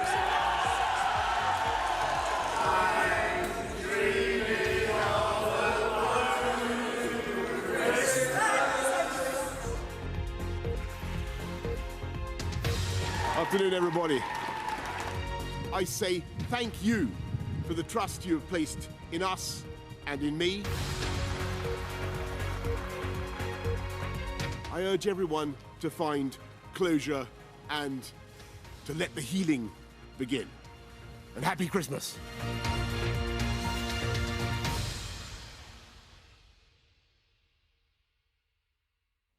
Hello there, good evening. We've seen some much brighter, drier weather for many parts of the country today. The showers were all or nothing. In sheltered areas such as here in Gloucestershire, it was dry with some sunshine. But through the Isle of Man, for example, we've had shower after shower already earlier on today. Now, those showers will tend to move their way northwards up in towards southern Scotland to bring some snow over the hills. It'll turn drier in the northeast of mainland Scotland, but we'll see lots of showers packing in across Northern Ireland, England and Wales on a fairly strong wind as well, which should, on the whole, keep temperatures up. But it's touch and go as you head further north, and maybe a touch of frost here and there. As we head into the weekend, it remains quite chilly. It'll probably be cold enough for a bit more snow on the hills as far south as mid-Wales. More showers driven on by some very strong winds for England and Wales. There'll be some sunshine around as well. And those showers will push their way eastwards across England and Wales on Saturday morning, leaving some drier and sunnier weather in the afternoon. The showers may ease off in Northern Ireland, continue in Scotland, especially in the west with some more sleet and snow in the hills. Quite a cold day here, temperatures 4 or 5 degrees. Head towards the southwest of England, temperatures may get into double figures, but it will turn wetter here during the evening. And as that wet weather comes into England and Wales on Saturday night, into the cold air, some hill snow, mainly across Wales and northern England, a couple of centimetres by the morning. You can see that wet weather moving in here. It doesn't last too long before it pushes away. The wintry showers continue overnight into Scotland and Northern Ireland as well. And for the northern half of the UK in particular, looks like there will be a touch of frost, and given those showers and the covering of snow over the hills of northern England in particular, may well be some icy patches as well. Sunday sees more showers more widely for England and Wales, some of them heavy, gales picking up perhaps towards the southwest of England. Not so windy for Scotland and Northern Ireland. Southern Scotland, Northern Ireland probably turning wetter later in the day, but for the rest of Scotland it should be a drier day, but still on the cold side. Now, as we move into the beginning of next week, well, we see the winds easing down. This area of low pressure will bring showers in the northwest. This weather front perhaps bringing some rain later towards the southeast of the UK. But we're still in cold air for the first couple of days of next week. There's milder air waiting in the wings, and that will be accompanied by some wetter, windier weather from Thursday onwards.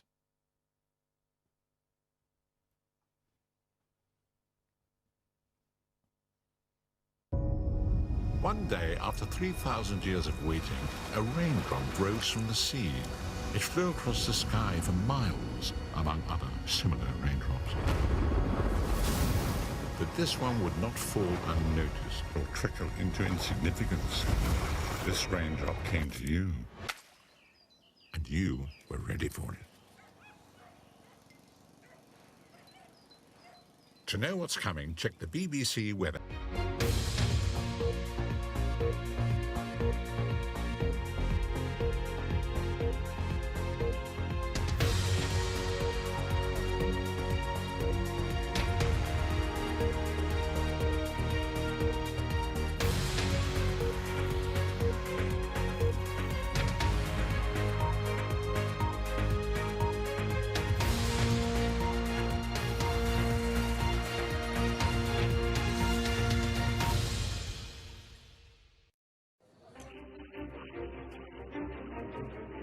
BBC News, I'm Matthew Amroliwala, live at Westminster, where Boris Johnson is beginning a new term as Prime Minister after the Conservatives won their biggest majority since 1987. I'm Martine Croxall, here at Downing Street just a few hours ago. Mr Johnson urged the nation to find closure and let the healing begin after years of Brexit wrangling. Conservatives now have a majority of 80 seats, and the Prime Minister has thanked those who helped this dramatic victory by voting Tory for the first time. For the trust you have placed in us and in me, and we will work round the clock to repay your trust and to deliver on your priorities with a Parliament that works for you. Story for Labour as Jeremy Corbyn leads his party to its worst election performance since the 1930s. He says he will stand down, but not yet. The thing to do is not to walk away from the whole thing, and I won't do that. I will stay here until there has been somebody elected to succeed me, and then I will step down at that point. I'm Nuala McGovern with our other top stories. 17 noes. The article is agreed to. One step closer to impeaching the president, a committee in the United States Congress approves 2 charges against Donald Trump. Rise after the US and China strike a preliminary trade agreement easing tensions between the world's 2 biggest economies.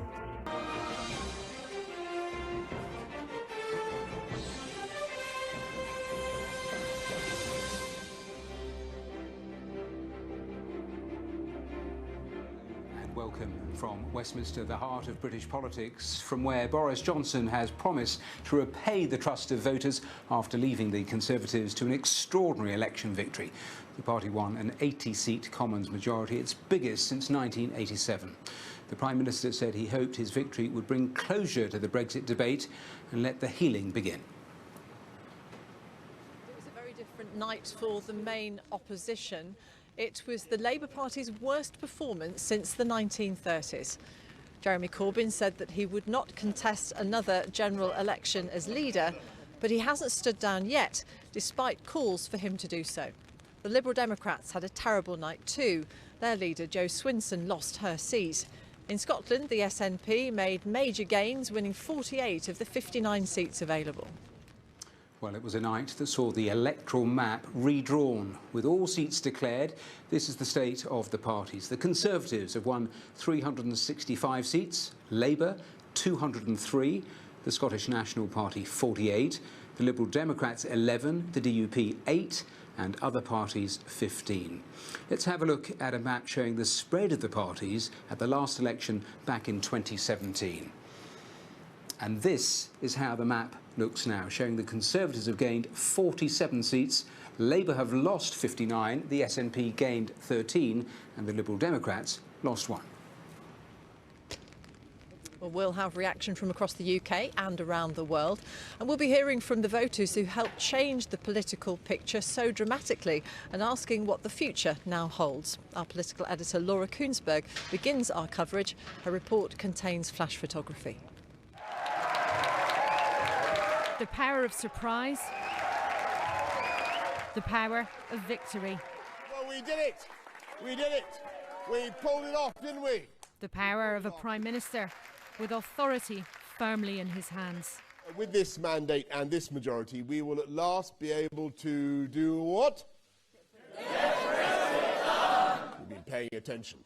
Jubilation here, they can keep the promise to leave the EU next month. The will we, won't we, fundamental tussle of Brexit almost at an end.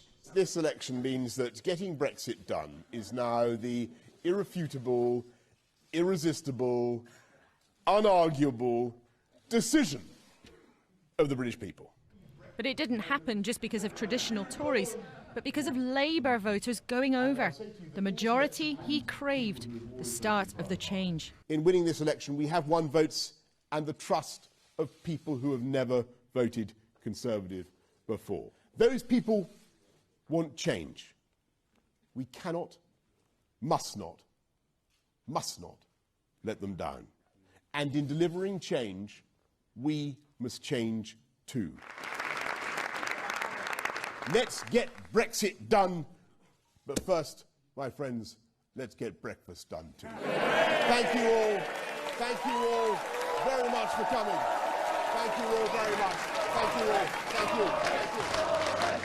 Boris Johnson has pulled off what is genuinely a historic victory, not just because it's the biggest Conservative Conservative majority since the 1980s, but also because the first time, as he's reminded his party, people who'd never before considered voting for Conservative have turned to them. I'm a northerner, so I think you have to appeal to the whole country if it gives you the mandate, which I think is what's been given tonight. Best day, best week, and then like a Christmas present. And by 5 o'clock, everyone said yes, and we were like, OMG, is it going to happen? And it was amazing when it did. He's won the right to call this home for 5 years now. Are you going to resign, Mr. Corbyn? We love you, Jeremy Corbyn. For Jeremy Corbyn, it's the end of his ambition to move the few short miles to Westminster from his North London home. You think you misread the mood? Labour was swamped in this election. He's off by the spring, if not before. I did everything I could. Of course, I take responsibility for putting the manifesto forward, but I have to say the manifesto was universally supported throughout our party and throughout our movement. And so, as I said in my own count result last night, we don't give up on the eternal hopes of a more decent society. Our exit poll is suggesting that there will be a Conservative majority when From the start, it was obvious what might be coming. One of the very first results, Blythe Valley in Northumberland, Labour since 1950 turned Tory. The new MP almost overwhelmed by the scale of that change. And I would like to thank Boris. And through the night, Labour's roots appeared to shrivel, whether in Yorkshire, the Midlands... I'm just sorry that we've let people down. ...or the North East. Seat after seat flipped red to blue. Jeremy Corbyn's hopes came crashing down. And a fateful moment, just as he took to the stage in Islington. Sedgefield, the seat of Tony Blair, held by Labour for all time, broke for Boris Johnson too. The foundations of Labour victories past crumbling before our eyes. The party falling more heavily where people had voted leave. You lost your seat, Miss Swinson. The Lib Dems had a crushing night too. Just a few weeks ago, Jo Swinson claimed she could be Prime Minister. 523. In the middle of the night, though, she even lost her own place in Parliament and closed the day neither an MP nor a party leader. All of us who share an alternative vision for society have a responsibility to learn from this result and find new answers. They lost at the hands of the Tories and the SNP too, who cleaned up. Look at the First Minister, unable to hide her glee as the results came through. Scotland yellow, England now largely blue. The Union uneasy, another a demand for a vote on independence on the way. Now, I acknowledge that not absolutely everyone who voted SNP yesterday is ready to support independence. Whether or not Scotland becomes an independent country must be a matter for the people who live here.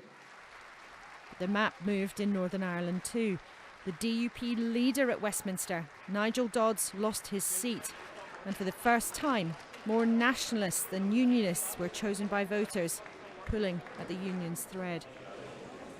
The Brexit Party scooped up votes, but didn't cross the bar for any seats of their own. I do feel I've got to create what happened last night to some extent. Now look, we are going to leave the European Union now at the end of January. Politics is a tough business. Nor did any of those who switched allegiances in the last few torrid years. All these falling pieces created one clear picture, one man securely in charge, even though his journey gave discomfort to many voters.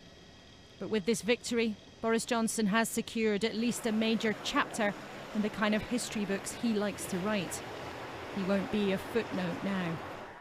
His first task to finish what they started, but with an appeal to the 48 and the 52. To those who did not vote for us or for me, and who wanted and perhaps still want to remain in the EU. And I want you to know that we in this one nation Conservative government will never ignore your good and positive feelings of warmth and sympathy towards the other nations of Europe. Then an unlikely claim perhaps, a post-election promise of peace and goodwill. This country deserves a break from wrangling, a break from politics, and a permanent break from talking about Brexit. Thank you all very much, and happy Christmas. Thank you. Yet this politician has been unafraid to provoke, unafraid to gamble, now swears he will govern for us all. With 5 years and a convincing majority, he has time to succeed or to stumble. For today, though, he who dared did win. Our political editor Laura Koonsberg reporting. Well, let's speak to the former Liberal Democrat MP Lembit Opik. He represented the Welsh seat of Montgomeryshire from 1997 to 2010, and he joins us now from our studio in Tunbridge Wells in Kent. Lembit Opik, welcome. Why did it go so wrong for your party last night when they had their sights set on so many seats? Two problems, one of leadership and one of policy. In terms of leadership, let's be honest, Jo Swinson is a great MP, or was a great MP, but she wasn't a great leader. She didn't have the qualities and the skills to do it. When I was leader of the Welsh Liberal Democrats, we doubled the size of the party.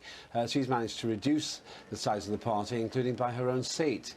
And there's no substitute for experience. You've either got it or you haven't, and she didn't. Secondly, in terms of policy, somebody in the Lib Dems came out with a crazy idea that they would simply scrap Brexit.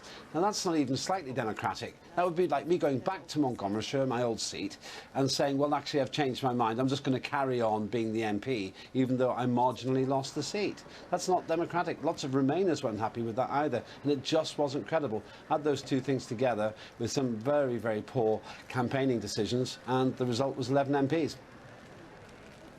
What are the qualities then that the party will need in the next leader?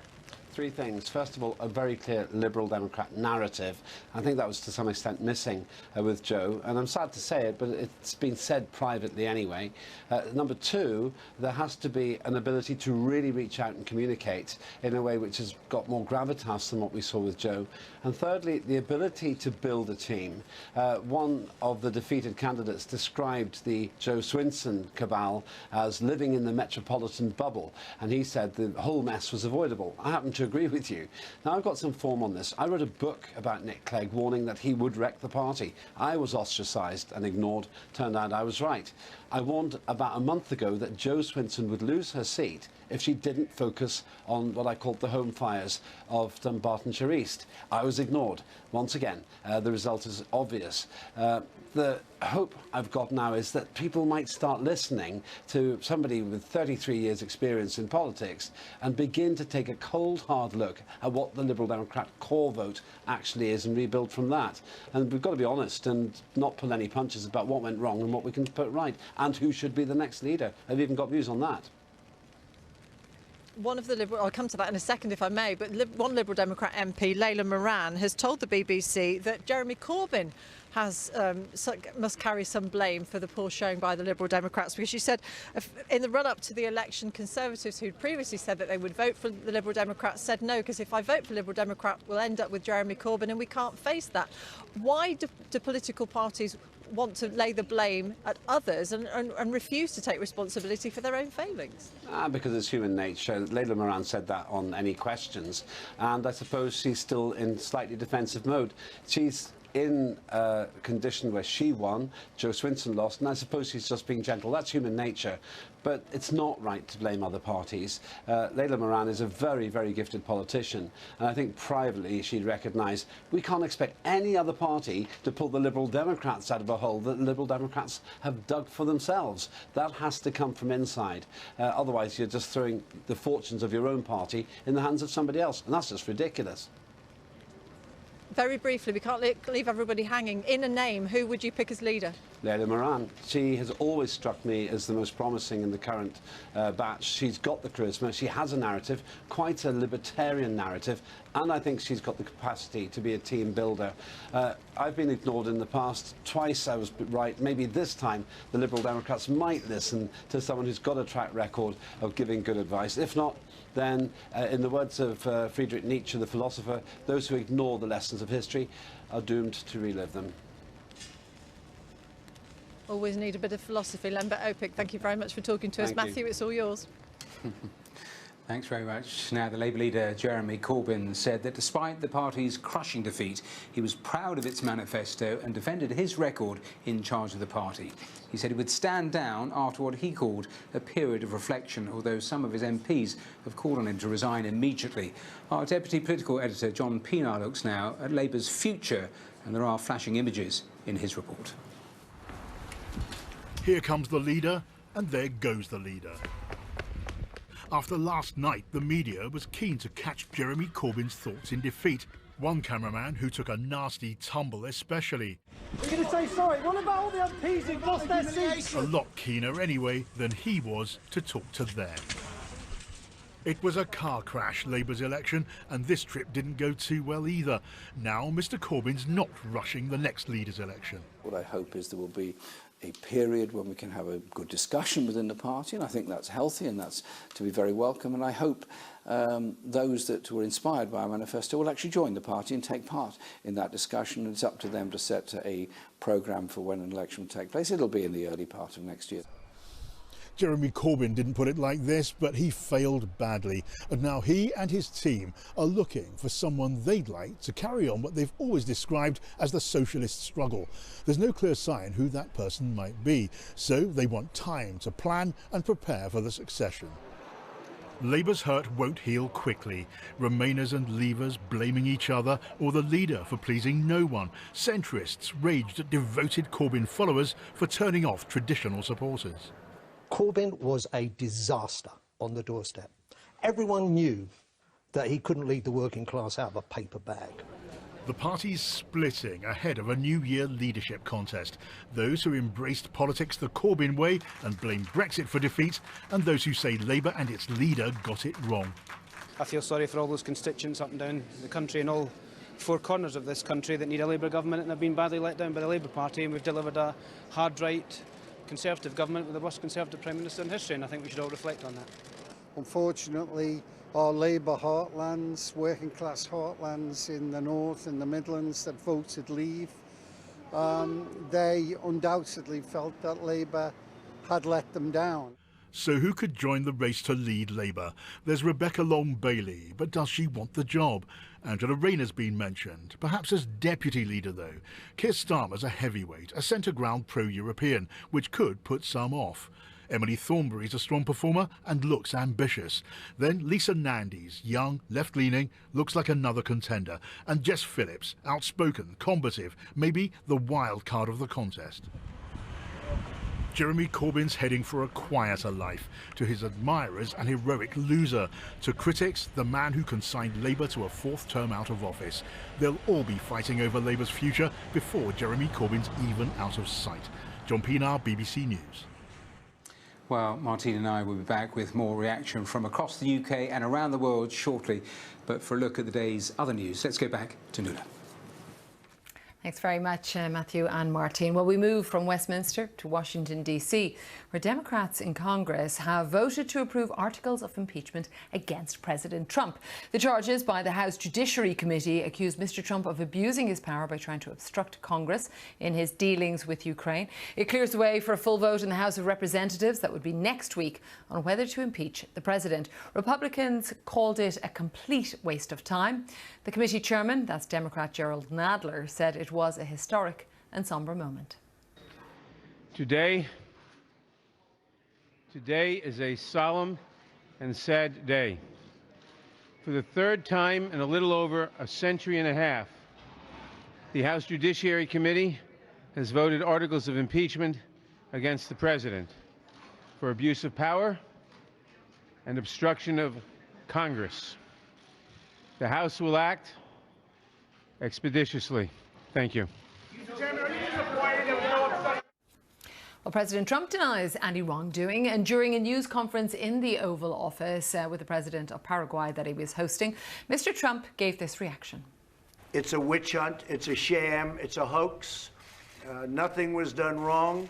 Zero was done wrong. I think it's a horrible thing to be using the tool of impeachment, which is supposed to be used in an emergency, and it would seem many, many, many years apart, to be using this for a perfect phone call where the president of that country said there was no pressure whatsoever, didn't even know what we were talking about. It was perfect. The relationship is perfect. I've done much more for them than Obama did for them. It's a scam. It's something that shouldn't be allowed, and it's a very bad thing for our country, and you're trivializing impeachment. Trivialising impeachment. The BBC's Gary O'Donoghue is in Washington, D.C. Gary, good to have you with us. What does this mean with these approval votes and then the votes in the House next week? How much closer are we getting to President Trump being impeached?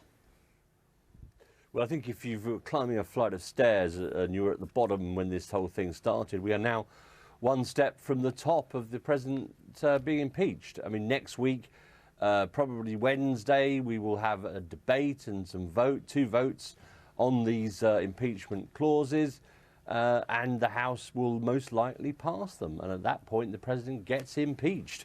Now, that's not to say anything bad is going to happen to him, because there has to be a trial in the Senate after that. And if that trial clears him or doesn't get the requisite votes, which are 2/3, 67 votes in the Senate, then he's not removed from office, which of course is what the Democrats would want to see. And it looks unlikely that that would happen. So why are the Democrats spending all this time and energy in, I suppose we can call it a campaign year now, when, you know, they could have other priorities on the agenda? I think there are a variety of reasons. I think some are political, which is that they believe that no one wants to be in that club, of that very small exclusive club of presidents of the United States that have been impeached. He'd be only the third out of 45 of those presidents since the beginning of the Republic. They think that would be useful politically. They also make a slightly more principled argument, I suppose, that you can decide whether or not you believe it or not, which is that if you do these things and you're the president of the United States and you commit these acts that they believe amount to high crimes and misdemeanors, then it's the duty of Congress to impeach whether or not they think there's any likelihood of him getting removed from office as a result. So I'd say it's a mixture of the high-minded and the low political, depending on who you ask. Gary O'Donoghue, thanks very much. China and the United States have agreed on the text of a future trade deal which will see the removal of some US tariffs on Chinese goods.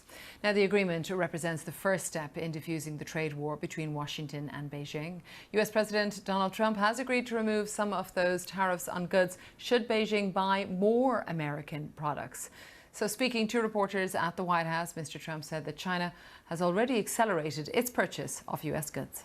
That's going to be one of the great deals ever, and it's going to ultimately lead to the opening of China, which is something that is incredible, because that's a whole big untapped market of 1.5 billion people.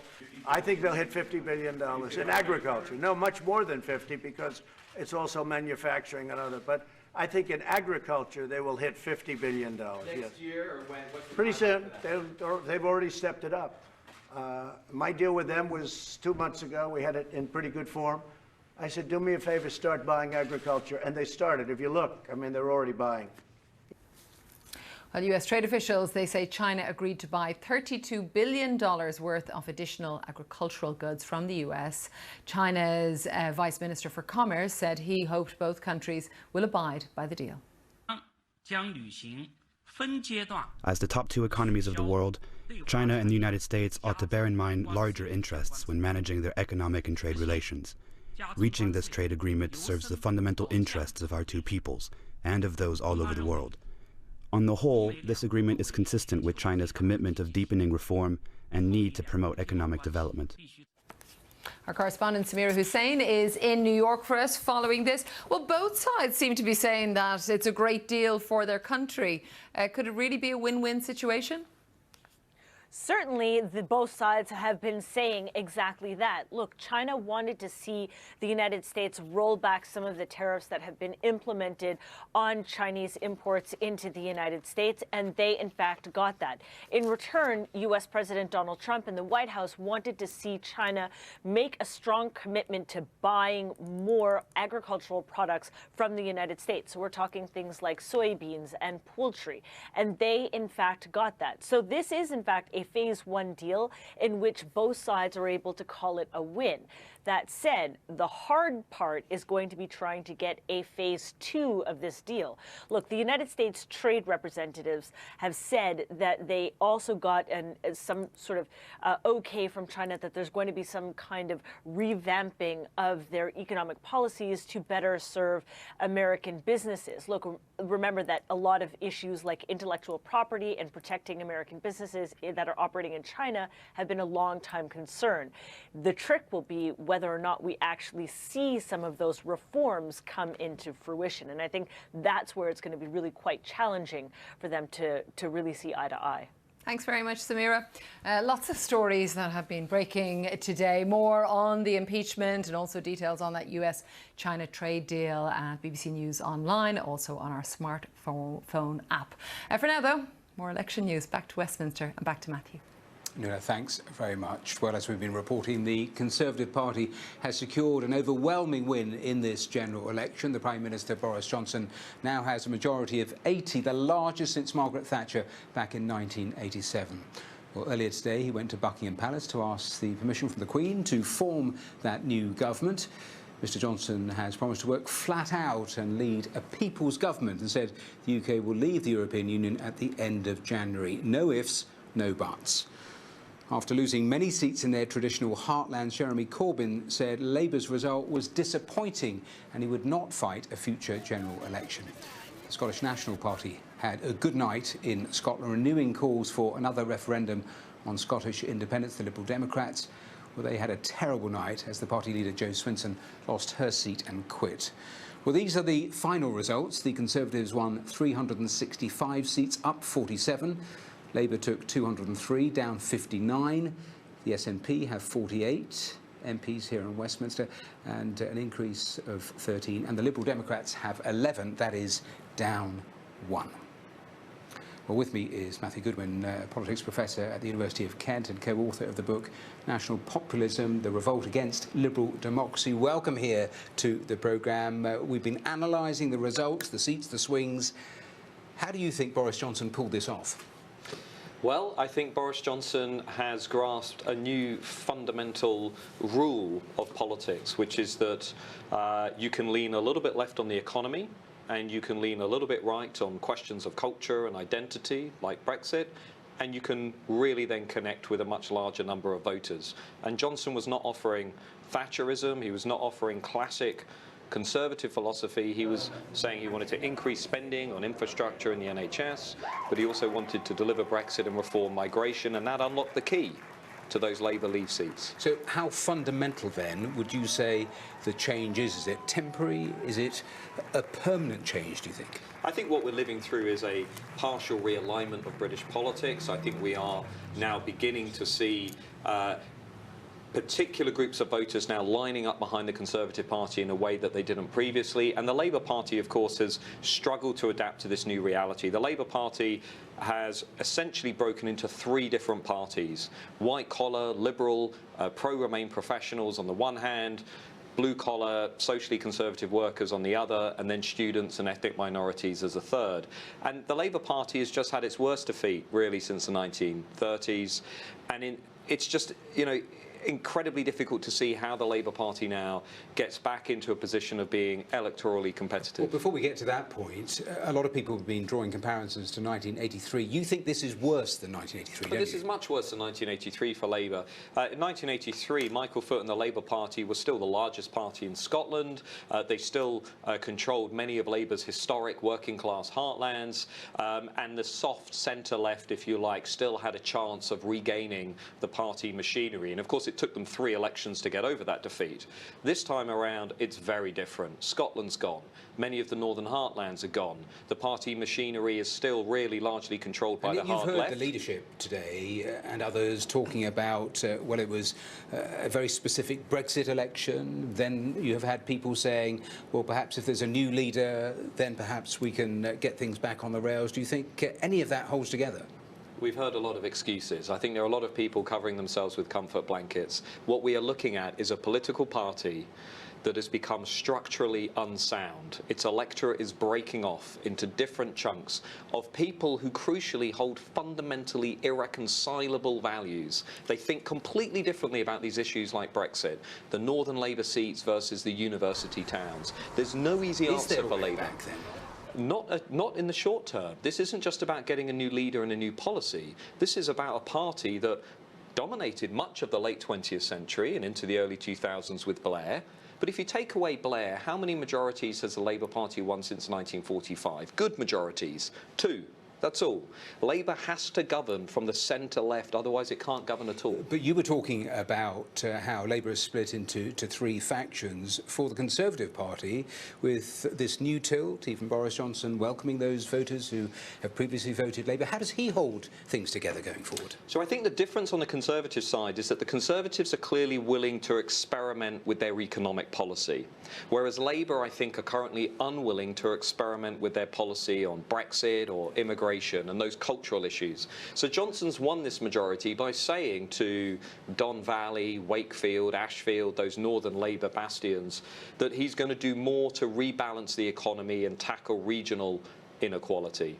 And that has really unlocked the key to seats that have never gone Conservative before. The question, how does he maintain it? He's going to have to go much further on apprenticeships, skills, vocational training, and maybe then what we're seeing is the emergence not just of a new Prime Minister, but a new winning formula for centre-right parties. Well, exactly on that point, you were reflecting on the fact that in 2017, Labour moved left and lost. They moved further left for 2019 and lost even bigger this time. And yet, various countries around the world have been watching the Corbyn project and perhaps being tempted and flirting with it. Well, for the last 2 years, many left-wing parties have looked at Corbyn as holding the answer to the crisis facing social democracy. Now, of course, they're concluding that maybe he doesn't have the answer. But interestingly, many centre-right parties are now going to look at Johnsonism as maybe holding the answer for how they can build, crucially, remember, a cross-class coalition. Johnson's done well among the middle class, but also the working class. And for the Labour Party now, I really think it's time to not just think about who's the next leader, but how, in terms of ideas, in terms of values, can they reconnect with these voters that they've lost? Well, Matthew Goodwin, thanks very much. And we'll be talking to Lord Faulkner, a good friend of Tony Blair, on the programme here in the next few minutes. Let's go back to Downing Street and back to Martine. We were talking there, Martine, a lot about the Conservatives, a lot about Labour, but of course the Liberal Democrats, a huge setback for them, losing their leader after a catastrophic campaign. Yes, and of course their leader had a seat of East Dunbartonshire in Scotland. The Liberal Dems ending up with just 11 MPs, having set their sights on many, many other constituencies across the country. But apart from the Conservatives, the other big winner of the night was the SNP. They took 48 of Scotland's 59 seats, including that of Joe Swinson, the Liberal Democrat leader. And the SNP's leader, Nicola Sturgeon, says Boris Johnson now has no right to stand in the way of another Scottish independence referendum. Our Scotland editor, Sarah Smith, has been looking at what the SNP's victory means for Scotland and the United Kingdom. Posing with some school kids this morning, Nicola Sturgeon has one clear demand: that their political future be decided by Scottish voters. She believes that winning 80% of the seats in Scotland means she must now be allowed to hold another independence referendum. But legally, she needs Boris Johnson to agree. So to the Prime Minister, let me be very clear. This is not simply a demand that I or the SNP are making. It is the right of the people of Scotland. And you, as the leader of a defeated party in Scotland, have no right to stand in the way. The prospect of another independence referendum is not imminent. Boris Johnson will refuse permission. But that will put his government on a constitutional collision course with the party that dominates Scotland. And that risks further increasing support for Scottish independence. The Conservative campaign focused almost entirely on rejecting another referendum. But it's the Tories who were rejected in over half of their Scottish seats. The people who gave us that vote, who voted for us last night, did so on the basis that we would stand up for Scotland's place in the United Kingdom. And I'm simply not prepared to betray the votes of those people for us last night. The Lib Dem leader Joe Swinson was defeated by the SNP landslide. Have you lost your seat, Miss Swinson? Will you resign from the party? But Scottish Labour suffered the greatest humiliation. They were even beaten by a candidate who'd been suspended from the SNP and have only one surviving Scottish MP. I'm sick at standing in lecterns during general election campaigns and saying it's been a difficult night for the Labour Party.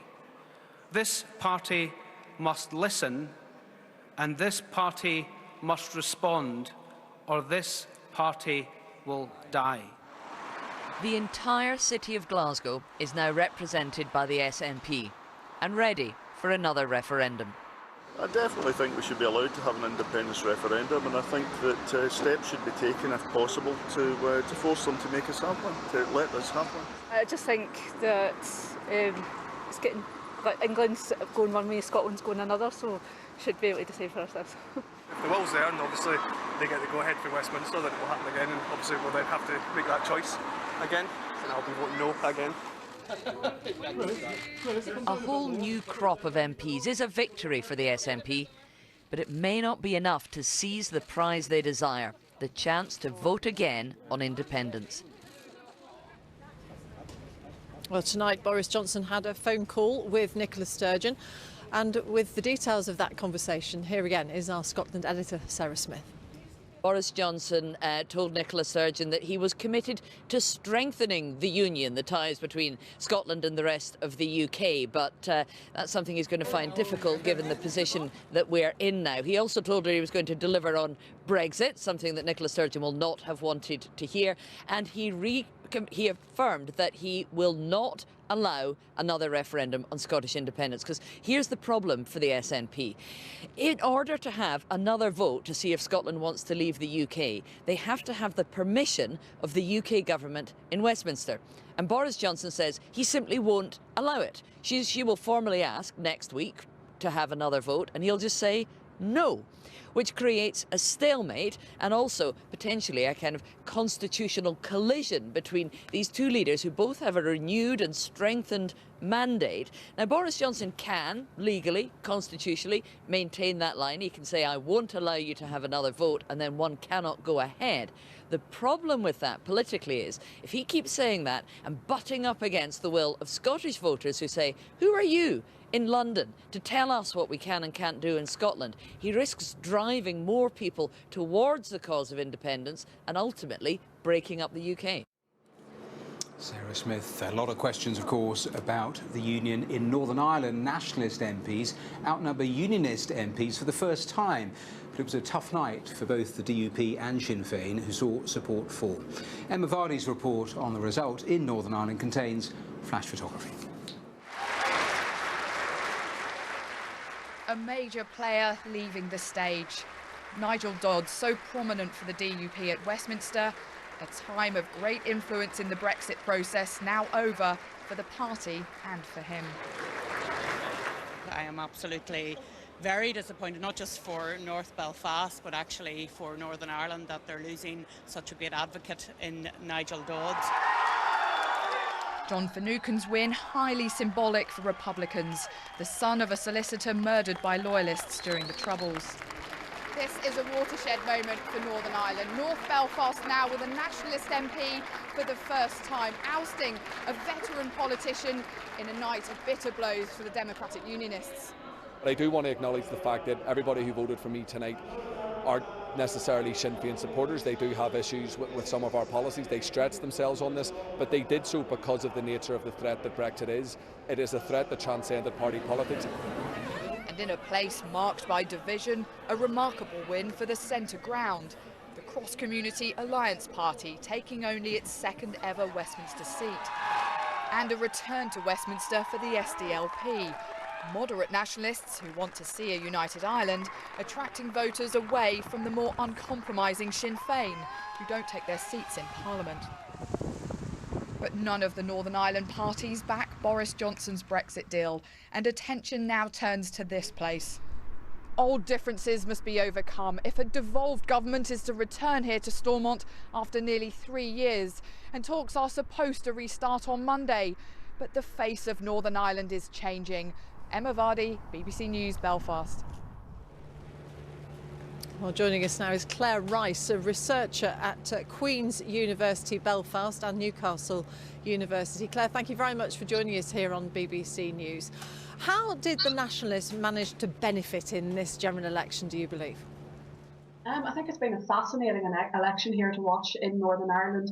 For the Nationalist community in particular, it's been almost a revival of a status quo that was there up until about 2017. What we saw in 2017 was very much a reinforcement of the extremes of the political positions here in Northern Ireland, with Sinn Féin and the DUP taking all but one of the Westminster seats here in Northern Ireland. Last night we saw the SDLP retain 2 seats, and that's a highly significant position that they are now in, because the 2 seats that they have claimed have been at the expense of in Foyle constituency Sinn Féin, and in South Belfast at the expense of Emma Little-Pengelly from the Democratic Unionist Party, the DUP. So for nationalism in Northern Ireland, having been in the situation, and particularly with regard to Sinn Féin's extensionist policy, in other words, they don't take their seats in Westminster when they're elected, I think Northern Ireland now is in a situation where there will be voices heard within the House of Commons that come from the nationalist community in a very different way to that which has been presented in the last couple of years. Now, the DUP have been giving support to the Conservatives in the last year or so, last couple of years, and under this confidence and supply arrangement that they had. And yet, we saw the leader of the DUP in Westminster, Nigel Dodds, lose his seat. What will they be making of this result? I think it's fair to say in very basic terms that the party is effectively reeling at the moment. They're in a very, very difficult situation. They've lost effectively their key representative in Westminster now, and that was in a very tightly fought contest in North Belfast with a Sinn Féin candidate, John Finucane. I suppose for the DUP and unionism more generally in Northern Ireland, today has been a day of reflection, and certainly I assume it's reflection that will continue for some days, weeks and months to come. Thinking about what the relationship now will be between unionists more generally in Northern Ireland and unionists in the rest of the United Kingdom, but more specifically what that relationship with Boris Johnson as Prime Minister will be.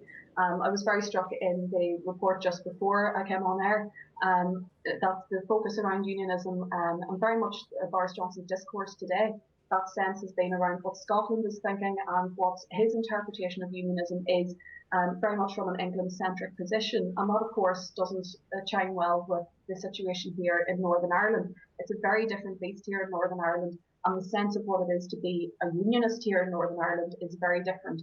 And I think it'll be very difficult territory to be going into in the coming times as Boris Johnson tries to smooth out that relationship that he once had with the DUP. Will it be possible? That's another situation, and that's another conversation to be had possibly. But I think ultimately it's very much changed the dynamics of that relationship between Northern Ireland and Westminster now. Claire Rice, researcher at Queen's University Belfast and Newcastle University, thank you very much.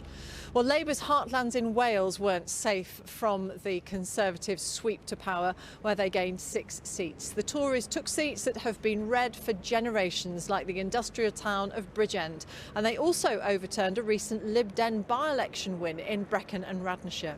The town of Wrexham had, until last night, been in Labour hands since 1935. From there, our correspondent Hal Griffith reports on the results in Wales. Only £2 a bunch. Welcome to a town of first-time Tories. Wrexham has never returned a Conservative MP before. For most of a century it's stuck with Labour through thick and thin. Austerity bit hard here, but it's turned its back on the party and gone from red to blue. For Liam, it was all about delivering Brexit. Get it done. We should be an independent country. We should be moving forward, looking at different things. Onwards and upwards, I say. Others lacked faith in Labour's leader. For Pam, he was the reason she voted Tory. I really just didn't want Jeremy Corbyn to be our Prime Minister. I don't think there was a great deal to choose from, but I just didn't want him in as the Prime Minister. You'd rather Boris Johnson? Well, kind of, yeah. Wrexham is at the western edge of the so-called Red Wall, Labour seats targeted by the Tories. Irene Lewis was, until a few months ago, vice chair of the local Labour Party. But this time she lent her vote to Boris Johnson, and she'd consider doing it again. If the policies of the Conservatives are more in line with my thinking, then I will vote for them. May not be a one-off. It may not be a one-off, no. This wasn't a Tory takeover. Labour remains the largest party in Wales, but it's been humbled, losing votes on Brexit, not connecting through its leader, and vitally failing to persuade voters here on its record after 20 years of running public services in Wales. There was little festive cheer for the other parties either. The Lib Dems lost their only Welsh seat. Plaid Cymru held their 4. But it will be the Conservatives who feel that Christmas has come early. Howell Griffith, BBC News, Wrexham. Well, let's return to the Labour Party, the main opposition, a disastrous set of results. The question now for the party, what is the way forward? Well, Lord Faulkner is a Labour peer, former Cabinet Minister and a close ally of Tony Blair. He joins me from our studios in central London. Lord Faulkner, welcome to the programme. Thanks for your time. A catastrophic night for Labour. Do you think Jeremy Corbyn has to accept it was his leadership, his manifesto, his strategy here? I think that he does. He has to take responsibility for what's happened. He says that he absolutely gave his all to it, and I completely accept that. But it has been an absolute catastrophe, both for the Labour Party and for the country, because the country has completely repudiated the proposition that Labour was making to them in this election. Is it clear to you why? Yes, I think we did not connect with large swathes of the country. We lost almost all of the traditional Conservative Labour marginals, and what's more, we lost in very many parts of the country, and your film just then referred to Wales, which has been traditionally a Labour stronghold. We lost significant parts of our heartland.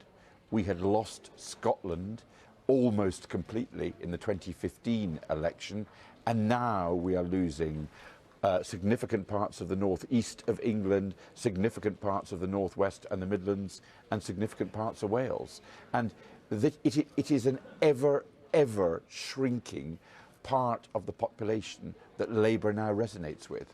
Well, I'll come back to that point in a moment or two, but was the strategy on Brexit fundamentally wrong? You cannot be a spectator. You had to lead on this, the big question of our generation.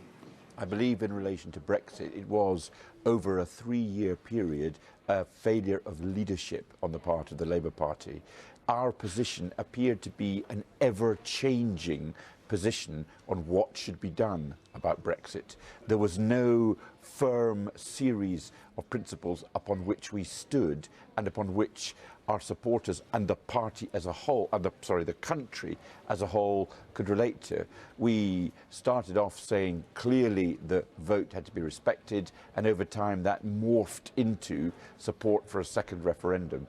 And I think people just weren't sure where we stood. We'd spent too much time being outside the issue, looking in, rather than adopting a position that people could follow. It was interesting listening to Margaret Hodge earlier in the day saying that the manifesto offering was wrong, leadership was wrong, and also the party had become a nasty party around anti-Semitism. What do you think is the way forward, the way back? I think, first of all, we have to change our leadership. I think, secondly, we need to accept that we are now leaving the European Union, that the result of this election is absolutely clear in relation to that. Secondly, we need to look at our policies. Many of the policies in the manifesto were good and right, but there were so many of them, there was no prioritisation. People did not know what we stood for. And thirdly, we need to return to the values of the Labour Party. I think too many people thought, quite rightly, that we're a party riven with factionalism and anti-Semitic. In terms of what you've just said, it was interesting. I was listening to Jack Straw earlier talking about the party being hijacked. I mean, how do you see where the party currently is, where it needs to go, and that whole question around momentum and the support there? We have got to move on from a place where the party appears to be controlled by one particular faction fighting off other factions within the party. One of the reasons we were not connecting with the wider public, which we have to attract as a political party, is because it was just one group within us that was perceived to be in control. We need to move on from a momentum-only look at the world to one that accommodates much, much more effectively and with insight the views of the wider public. Just a final question. I was looking at the figures a little earlier. Boris Johnson topped Tony Blair's vote share of 1997, 43.6%. That is going to take more than one election to win back, isn't it? I'm not sure. I think it would be difficult to do it in one election, but there's been a quite significant shift this time, based in very large measure upon an unpopular leadership and a party that was regarded as unsatisfactory. If we find a leader who puts us back in touch with the public, then we can make huge progress even in one go. In one sentence, do you have a name in your head? No, I think it's for the party now, as quickly as possible, to go through the very worthy candidates that there are, people like Keir Starmer, Emily Thornberry, Yvette Cooper. There's a whole range of people who would probably be considerable. All right, Lord Faulkner, thanks for joining us. Thank you.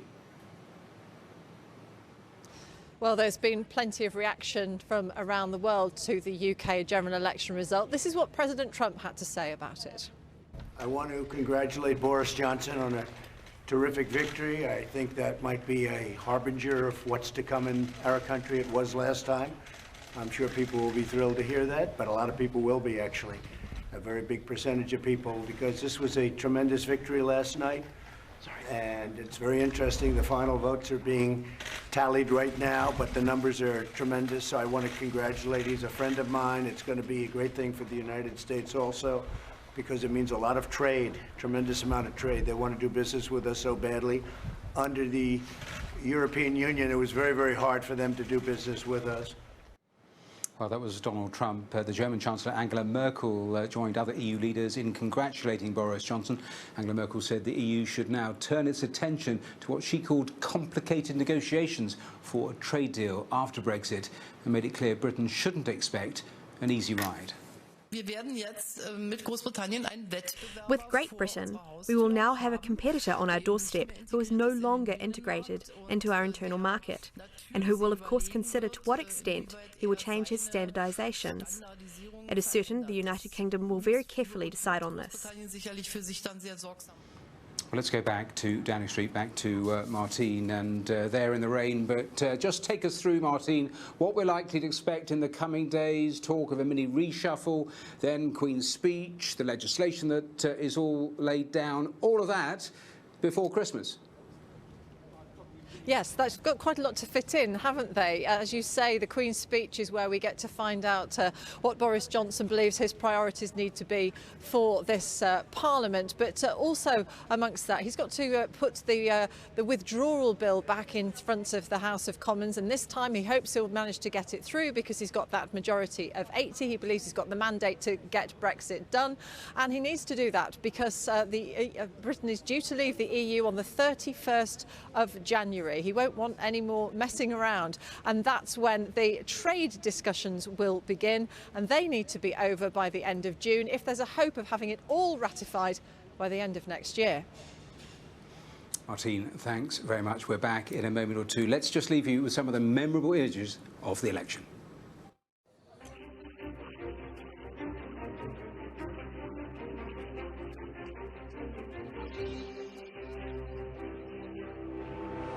Our exit poll is suggesting that there will be a Conservative majority.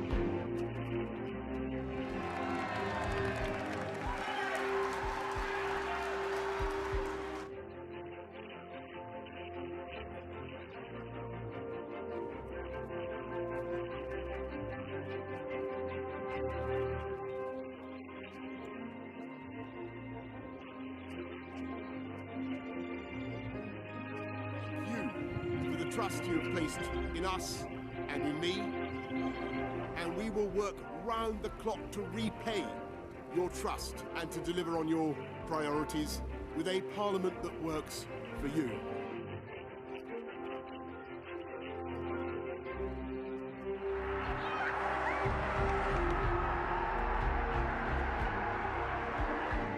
One of the realities of smashing glass ceilings is that a lot of broken glass comes down on your head. So I'm proud to have been the first woman to lead the Liberal Democrats.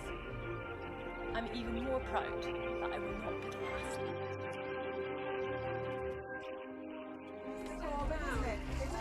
And very sad for many people in this country who will now have a government that is continuing policies of austerity, and many of the poorest communities, I think, suffer very badly.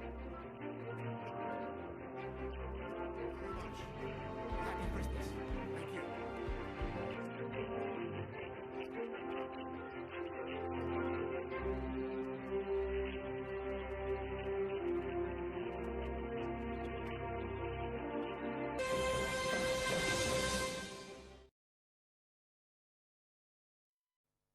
Hello there. There was some sunshine and showers around at the end of the week, and that theme will continue into the weekend. Now, it's still going to be quite chilly out there, so the showers could well bring us some more snow over the hills, perhaps as far south as mid-Wales, but the strong winds will continue to affect many parts of England and Wales in particular right the way through the weekend. Now, it's a very messy weather chart there really for Saturday. We've still got those fairly brisk showery winds and low pressure sitting to the north of Scotland. We'll see a band of showers pushing eastwards through the morning across England and Wales, and then it turns drier and sunnier in the afternoon, but still windy. Showers may be easing off in the afternoon for Northern Ireland, but continuing in Scotland, particularly in the west. And it's going to feel quite chilly as well, 4 or 5 degrees in Scotland, Northern Ireland, the higher temperatures in the far southwest of England, where it turns wetter and windier actually through the evening. As that band of wet weather moves into England and Wales, we could well find some snow over the hills of Wales and northern England in particular, a couple of centimetres by the morning before that weather system moves away, and those wintry showers continuing overnight into Scotland as well. So a touch of frost overnight, especially for the northern half of the UK, some icy patches too. On Sunday, we'll probably see more showers more widely for England and Wales, continuing into the afternoon, probably turning wetter in the afternoon later on for Northern Ireland and southern Scotland. Otherwise, lighter winds, fewer showers in Scotland, but still on the cold side. Windy for England and Wales, with some gales in the southwest. But overnight, those winds tend to ease. We've still got that area of low pressure. It's just shifting position. Doesn't really know whether it's coming or going, but that's why we're seeing that wetter weather in the far northwest of the UK. Some showers around elsewhere for a while. Those should tend to fade away. Many places enjoying a lot of sunshine with lighter winds. The cloud will thicken towards the Channel and in the southeast of England, where temperatures may reach double figures, but elsewhere it's going to be a chilly 5 to 7 degrees again. As we move from Monday and into Tuesday, it's this area of low pressure here moving into Biscay that will be more dominant. That's why we're seeing that weather front arriving, thickening cloud coming northwards into England and Wales, and some rain too. Now, as it hits the colder air, there may be a bit of snow beginning to arrive over the hills, mountains of Wales into the Peak District by the end of the day. Further north across the UK, whilst it's generally dry, it's another cold one again after a frost in the morning. Now, there's a lot of uncertainty about Tuesday and into Wednesday regarding that area of low pressure. That's a slight change in the forecast. The wetter weather more widely across England and Wales, with some snow into the Pennines for a while. The wetter weather should move away as the low pressure moves away. Light winds, weather calming down during Wednesday. Many places will be dry with some sunshine. It's still on the cold side, mind you. The signs of change here in the far southwest. And if we look at the outlook into next weekend, actually, instead of this quieter, colder weather, it gets milder, wetter and windier, really from Thursday onwards, with some showers or some longer spells of rain.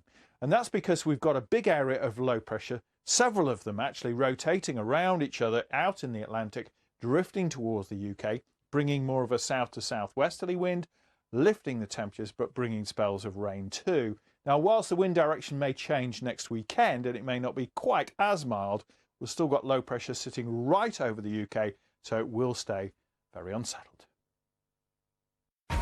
Coming up at 10:30, it's Sports Day. Then at 10:40, the papers will discuss the stories on tomorrow's front pages.